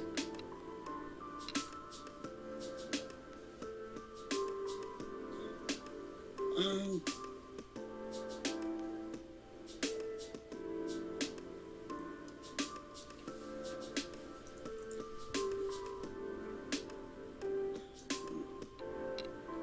Do you see the threat? So the fun part is, I saw it and I said queen, and the fun part was, you couldn't mess up. Because the only square the queen shouldn't be in is the one it's in. So any square you put it on would have been better than where it is.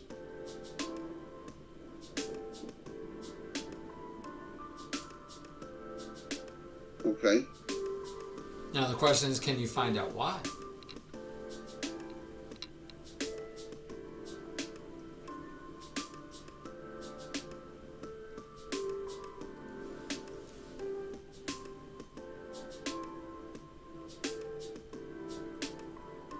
Let me know if you need a hint. I'm not going to get this. Okay. Check all the squares the knight can go to. White knight. Well, like I said, the forward ones he can go. Right. Okay. So talk All to of me. them. All of them are covered except for G4, which. No, they're not. Now, see, that's a misnomer. Okay. So I'll agree with you. This one is covered twice. Oh, okay. Okay, I Right. agree with you there. So no, I lose the queen. That's okay. This one, you see it now.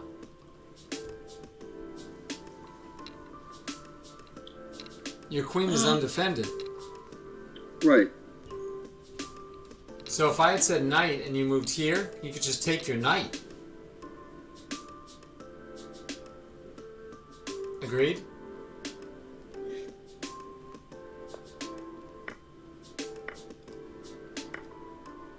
Mm.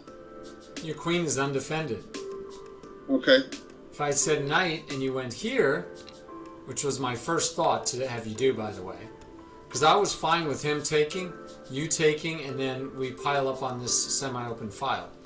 But if I had done this, he doesn't have to take your knight. He could take here. Again, you can't take because you'll lose your queen. Your queen is under attack. Your queen has to move. I don't know where you want to move for the moment. And the knight could just go back. Or it could go here. Or it could go here. Or it could, better, no it can't, that's not better because the knight would have hit it. So the knight could go here, or it could go back, or it could go here, right?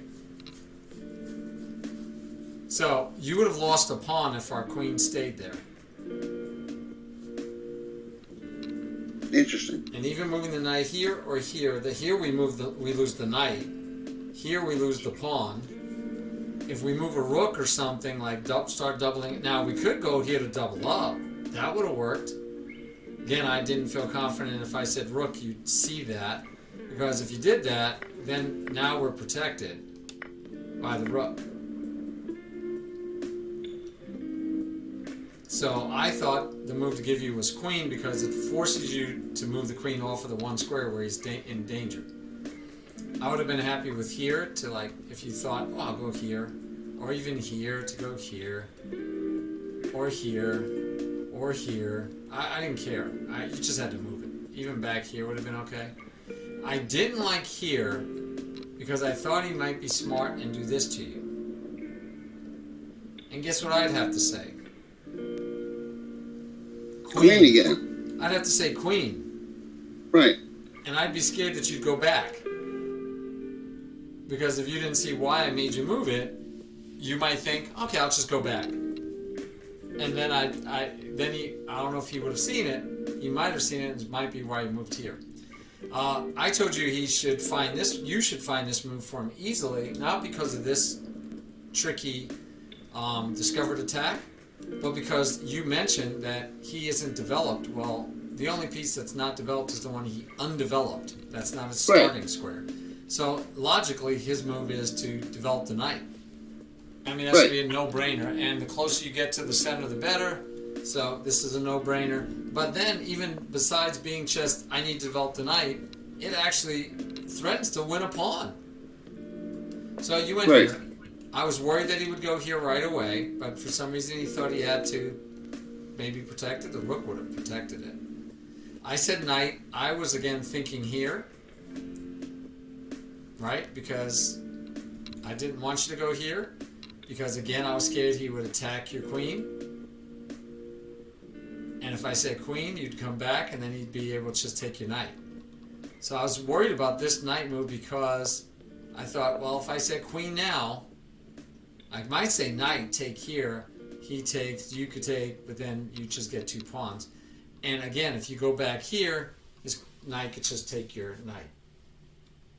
So that's what my fear was, that, oh no, you went this way. The only reason I didn't like you going this way was because now I'm afraid that he'll play chase the queen first, and then you might go back to the wrong square.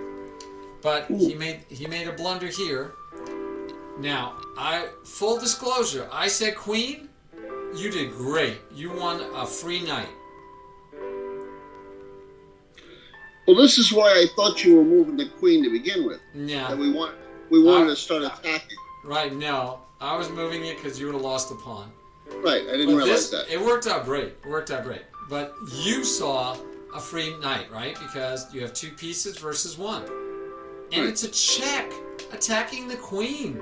So he's compelled to take or protect or block, in which case you still could just take the queen and still be up a whole night. Brilliant. I will admit, when I said queen, I saw that. I didn't even see the free knight. See, I mean, I'm supposed to. Where did you want to go? Oh, then take That's the what I pawn. was. I was thinking you do this, Okay. and then he has to block. If he blocks with the queen, and you take, he just takes back with the knight, and you don't. Right? You don't get the free piece. So my way, I saw a free pawn with check, because I was looking for checks. I didn't look deeper and say that's a check too, and by the way, it's a free piece. Because I was kind of shocked. I didn't even. I was like, what? Well, that's free. I should have said, yeah, but that was free also. In fact, this double attacks the knight. I should have realized, but I just didn't pay. I so expected this move, which would have stopped the double attack and everything else. So I was just thinking here. And then when you made the move, I was like, ooh, that's much better. I told chat, oh yeah, he saw more than I did. This is much better. Now, here's where Gridiron, he thinks this is better. I don't know, Gridiron. I don't know if that's actually better. I don't know. Let's see. Queen takes. You take. You don't get a piece. You don't get a piece, my friend. How's that better? That can't be better. You didn't get a piece. Yeah, I don't see a fork. Where's your fork? Oh, rook and the queen? Yeah, but pawn just takes queen. Knight has to take, and you go after the knight, and what you get? You got a pawn. You like me would have only won a pawn.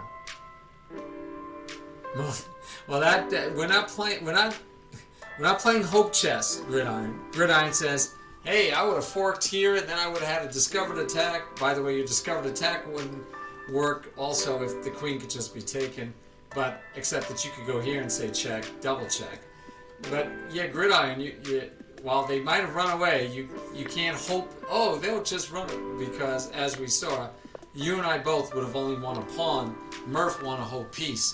Murph's way was much better. So good job, Murph. Good job, good job, good job. So did you want to play a game, Gridiron? I'll let you just play Murph heads up, not even with hand and brain, if you want. Because you guys are like equal level. You want to play him? Challenge Murph.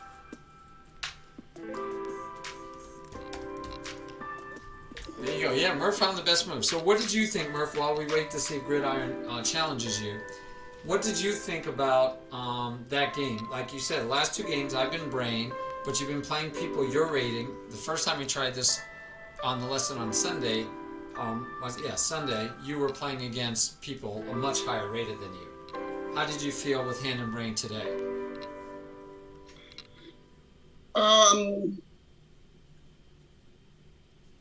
The approach was different. How so? My approach was different. Oh, gotcha. I took the game Sunday to be, and it's wrong thinking because I'm making the move, but I'm thinking, well, you're deciding what to do, and I'm just doing it, which is not really right. Not at all. Right. But I thought about it when I said it to myself later. I said, that's not really right either. Again, it's just being more focused. Sunday I was more focused on why. Like I noticed there are a lot more pawn moves with you. You didn't do the usual. Now some of it may have been the situation in the game. I don't remember, but Yeah, it definitely was the situation again. We played a really weird game, one of those.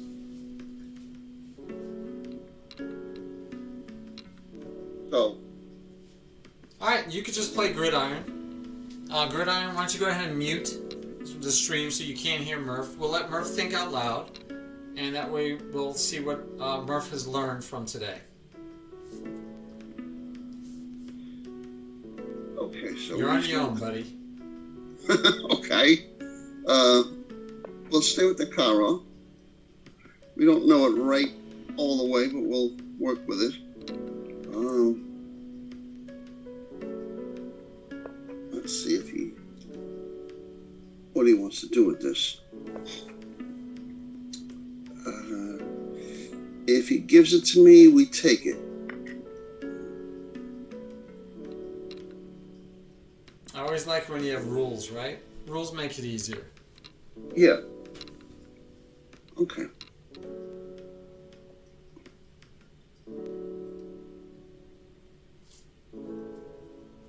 And I believe we get the knight out so we can open up the bishop.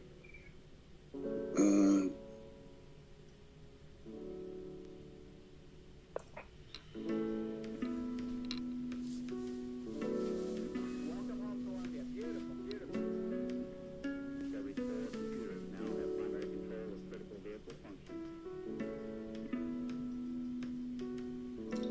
I usually get, it's funny, I usually always get the advanced version, and tonight we haven't gotten on either one. That's very funny. Oh yeah, neither game, right? All right. Yeah. Murphy's Law again. Yeah, and you're Murphy, so that kind of fits. Oh yeah, I live with that. I have that all the time.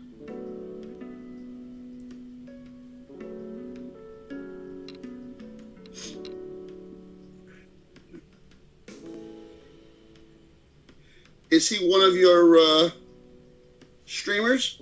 He's one of my viewers. Yes. Viewers, okay. A recent one. I don't think he's been on stream much before this. Well, that's interesting.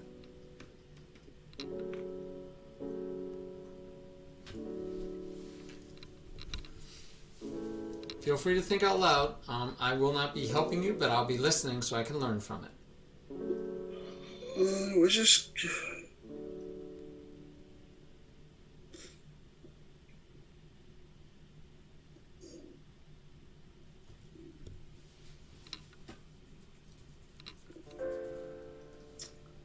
We'll just play this straight and develop.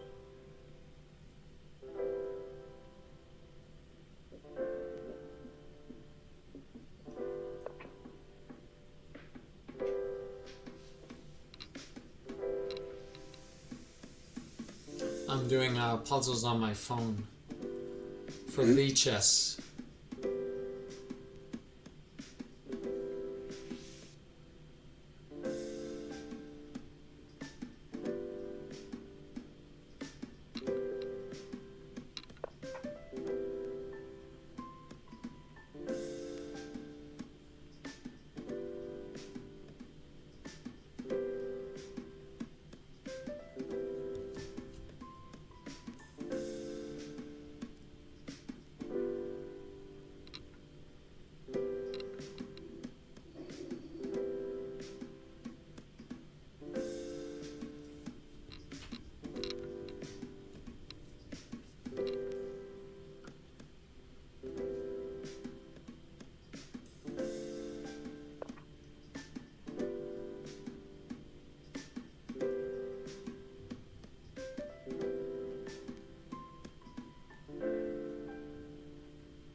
Let's play straight. We'll just castle.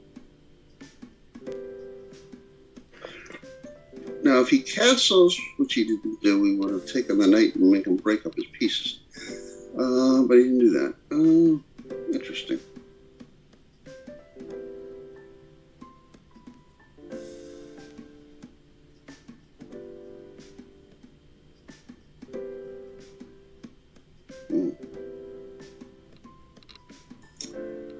I guess he's worried about the check then.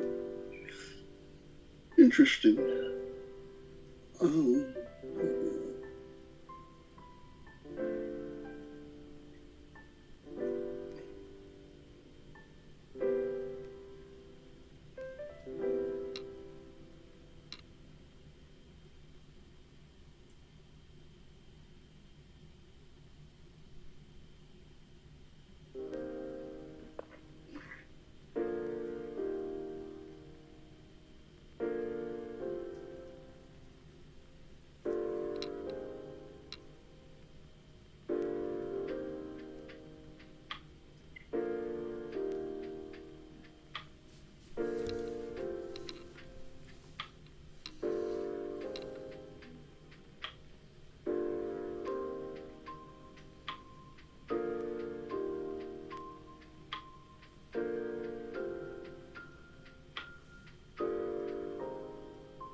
That's what I'm waiting for.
I'm going to try and build up some pressure on his king, castle king.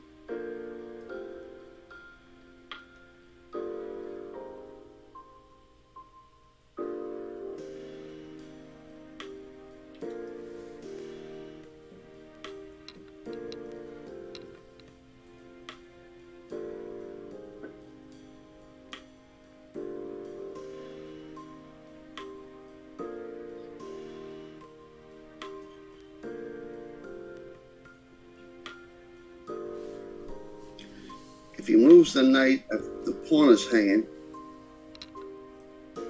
with a check.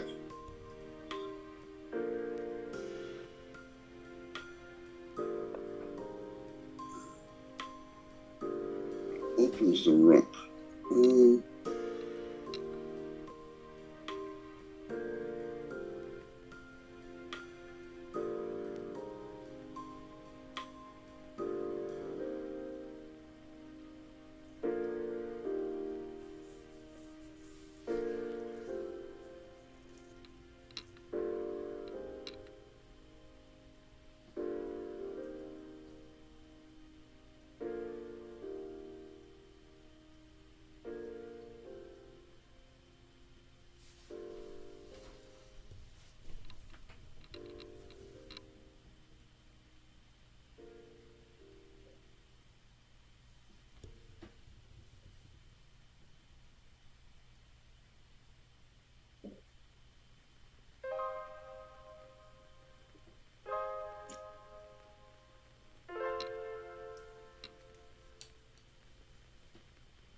It's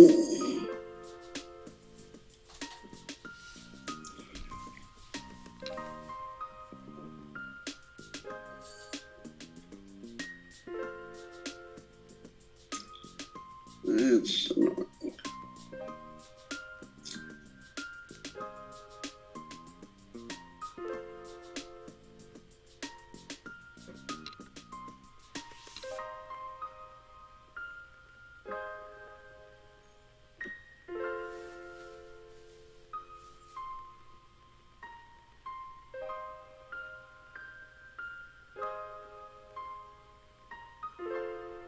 I would love to know what you're thinking.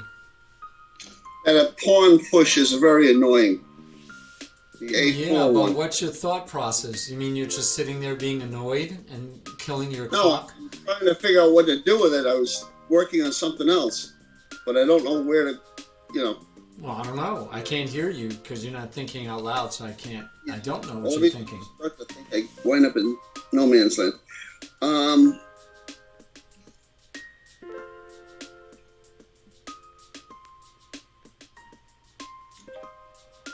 I don't want to push it. I don't want to take it.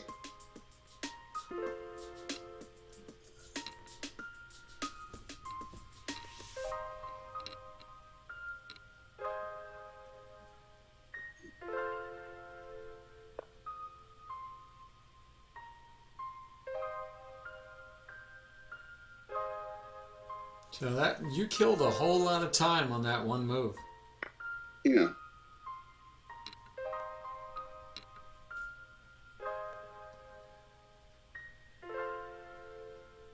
I don't think that was the greatest time management of your use of your time as now.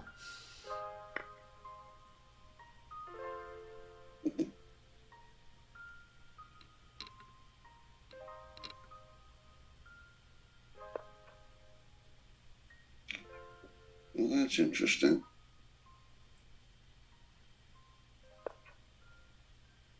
Oh, that's.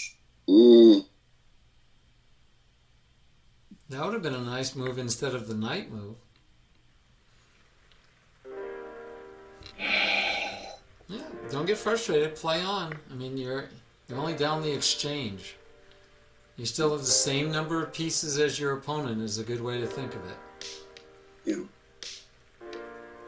But yeah, you could have just pushed a6 when he attacked your b pawn. It seemed to take you a long time to decide on that, and I don't know why you didn't. But anyway, think away, think, think.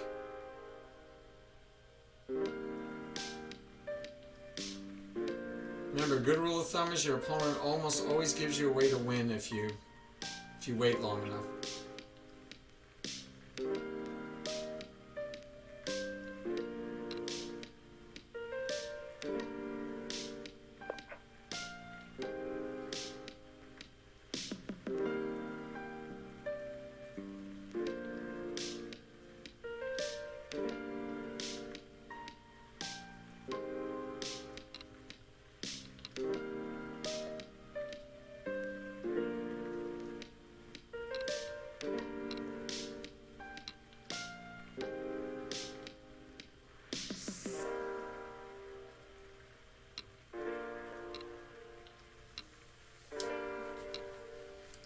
That one would be an interesting morph.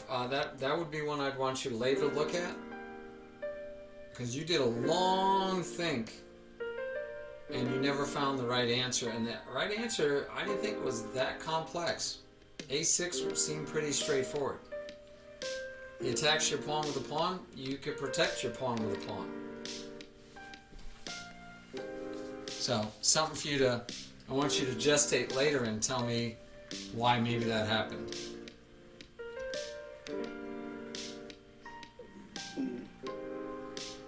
Alright, you got it. Again, you have opportunities. So, but your clock is a ticking, so it's going to be harder for you to find those opportunities.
AST. It's you can't see. Oh, I'm sorry. It's Gridiron, Grace, and Murph.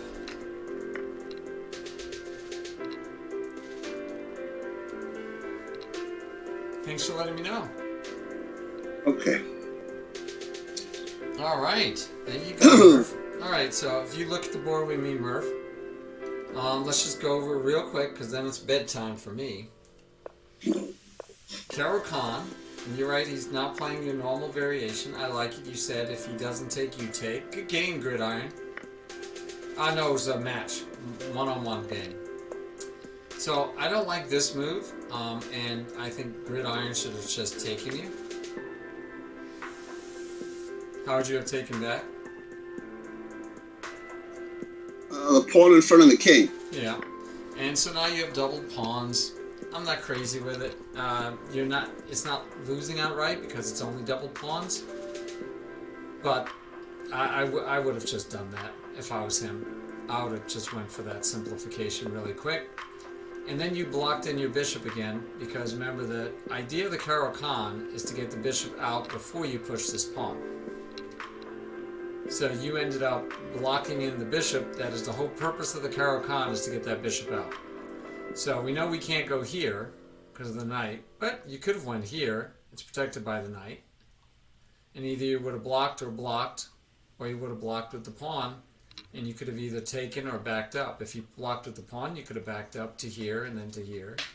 And I know you don't mind if he takes with the knight and gives you a knight for a bishop, right? Right. So for you, one of the things you knew to take if he doesn't take when he does that. Another thing for you to know is the bishop needs to go out before e6. That's a basic tenet of the Caro-Kann. Otherwise, you might as well have played the French.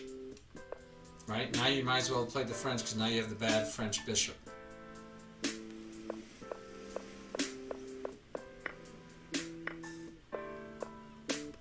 So right here, I don't get that move. Like, why not just? I'm curious why you didn't either choose it or even I didn't hear you talk about just pushing the pawn.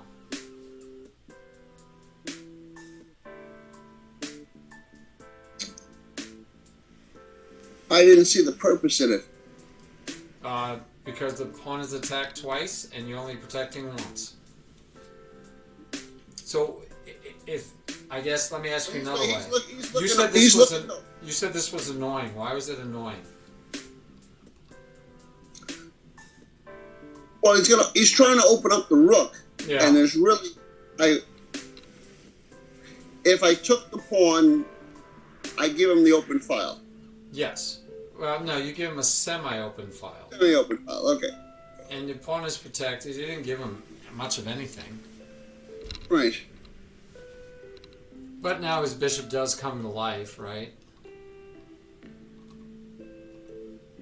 But so one is, why is this annoying? You said you didn't want to take. You said that. You said you couldn't Right. push. Right. Okay. So if that was it, if you didn't think about the fact you're going to lose the pawn because he's got two and you only got one, and therefore he opens the file anyway when he takes.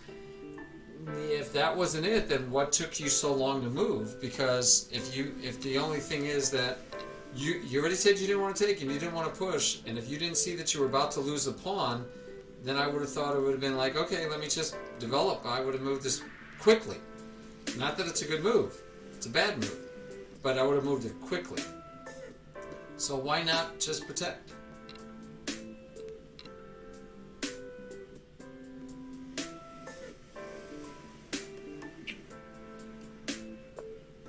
I mean, I didn't you can even take back this way.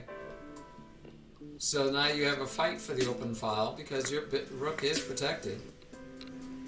And if he wants to attack your bishop, you can either move your bishop or now you can move your knight. And let your queen protect, right? I mean, I didn't know why you didn't even contemplate pushing the pawn. And you could, of course, taken that way too. And if he takes here, you're going to win a piece. But you could have taken either way, but you didn't even contemplate. I mean, he's attacking a pawn. You said, I'm not going to take. I'm not going to push. Well, then how about protect? What do you do when you're under attack? I could take the piece that's attacking. You decided not to. I could run away. You decided not to. I could protect it. You did not discuss at all.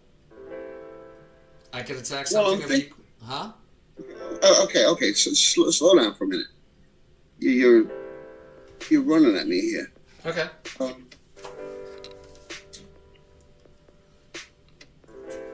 I went through this in my head. Yeah, you're right. I didn't.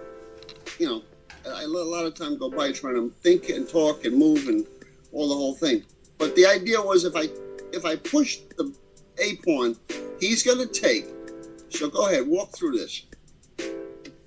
He's going to take the B pawn.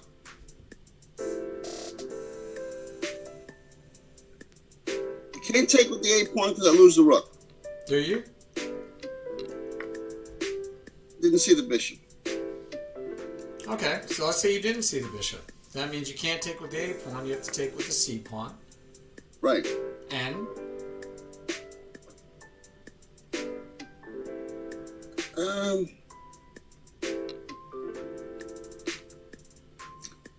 I guess it's not as bad as it seemed. okay, doesn't seem bad at all to me. Right. It seemed bad before. And that's what I was trying to figure out why it seemed bad. It just did.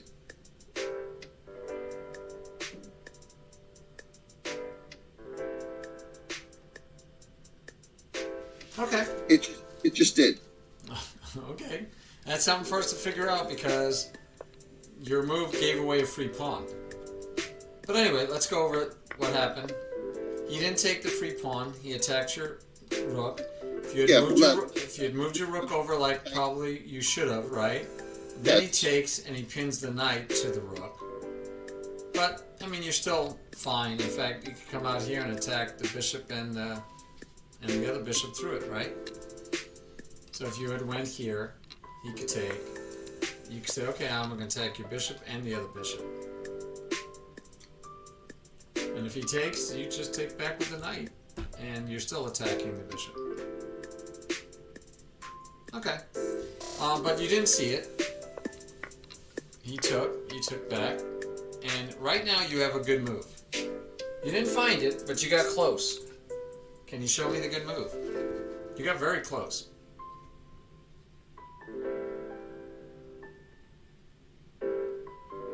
Thank you, ST.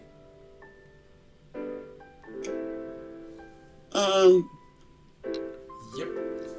I could take the pawn, check the king, and take the knight. And how could you have found that easily? What are you supposed to look for every move? Well, I said that earlier. I knew about that about 4 moves back. At one point I said, if he moves the knight, the pawn's free. And you forgot? No, I didn't forget. I dealing with the pawns on the other side that's why I got where I was. But at this point, you forgot. Focusing on this. But at this point, I went where I went because I had mate, if he doesn't see it. He had the advantage of time. It took him a while to find it because he didn't find it right away. Yeah, so you're telling me you went to where you did because of a possible mate, but I'm telling you had a free pawn and a knight. So a free pawn and knight in hand is better than a threatened mate. I had a free pawn. He gets to make a move and move the knight. Oh, really? Show me. So, let's check. So, well, yeah, he... Okay, all right. Show me. Show me the money. Yeah, show me. Aren't you in Michigan? Yeah, not Missouri. Right, okay.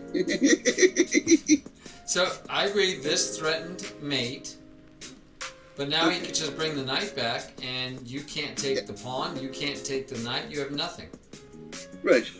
So that's why I say a pawn and a knight is better than a checkmate threat that he can bluff. Right. And this only works if he totally is blind to the checkmate. While this works no matter what he does. Yeah. Alright, so, yes, pawn, So queen takes. let's ask a question. More faulty thinking. Okay. Given that I'm down a rook and I'm down 3 minutes, was it worth the gamble? No.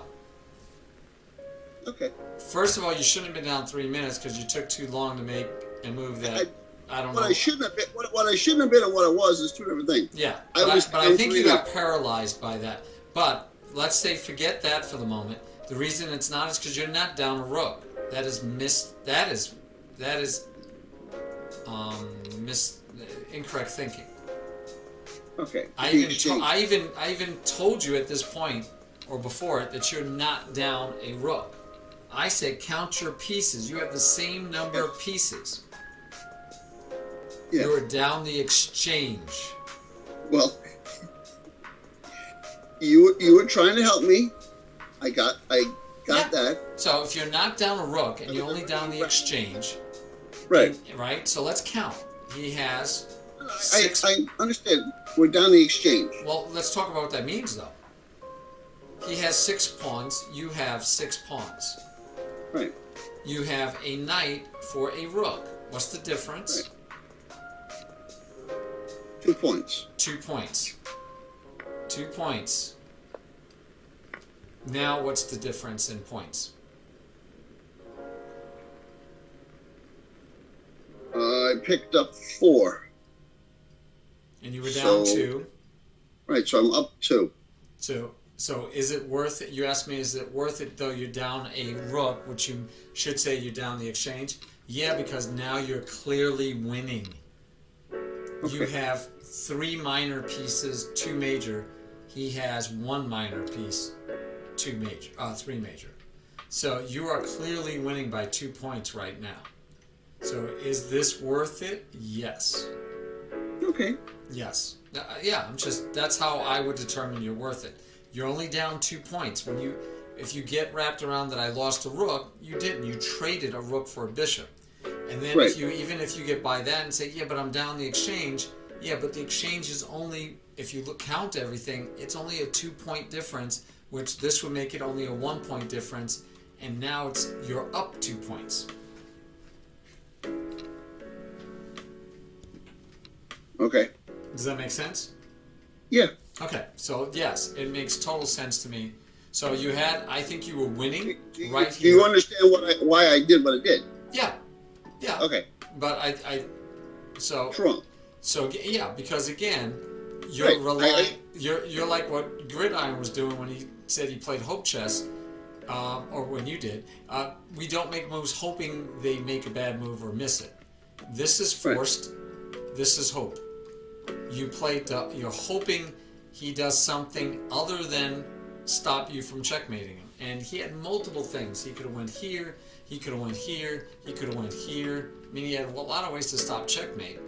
And so, yeah, that's hope. Right? He could have went here. He could have went here. So you played hope chess. Now, that being said, how about right now? Do you have any good moves?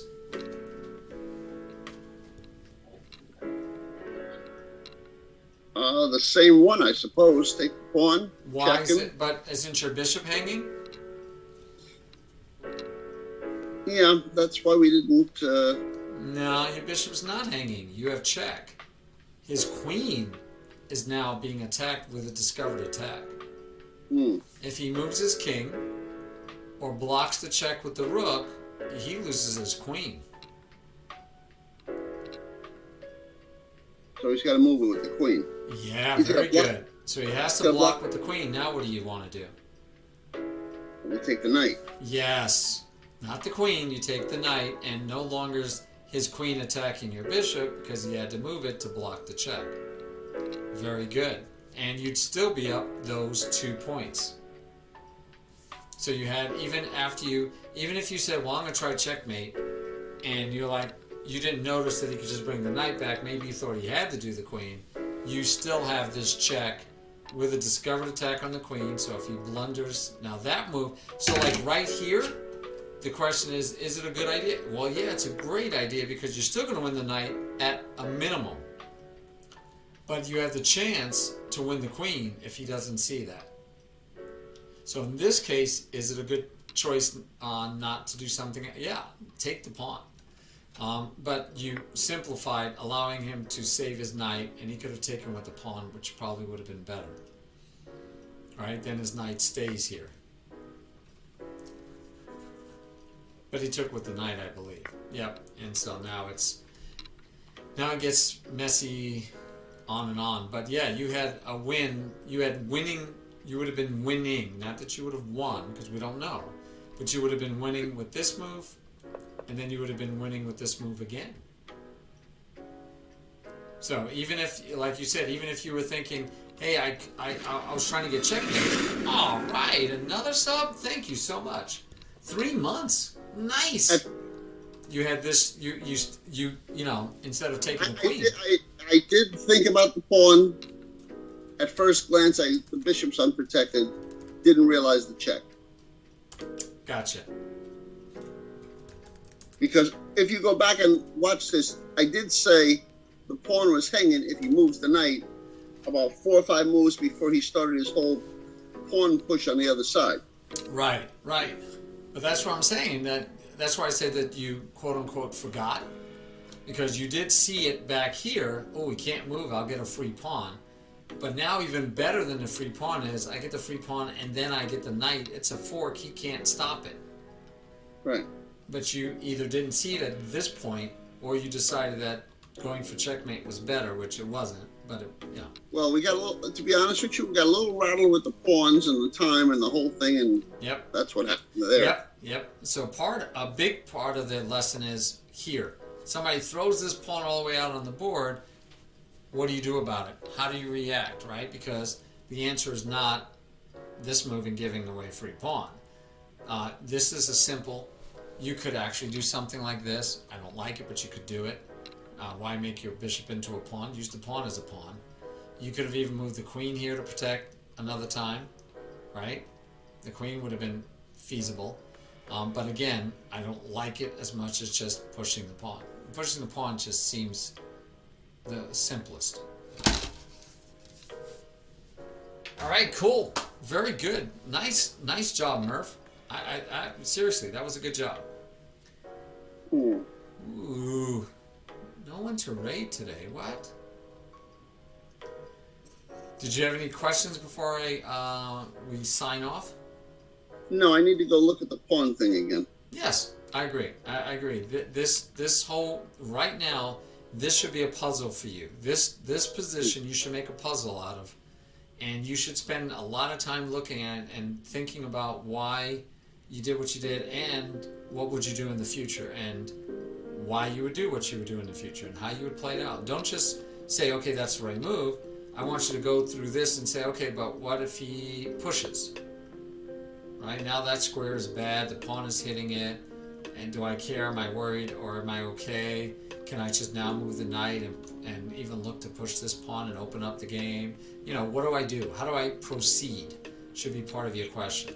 Of course, I don't like your bishop being trapped in here at all, because in the Caro it should have been out here anyway, right?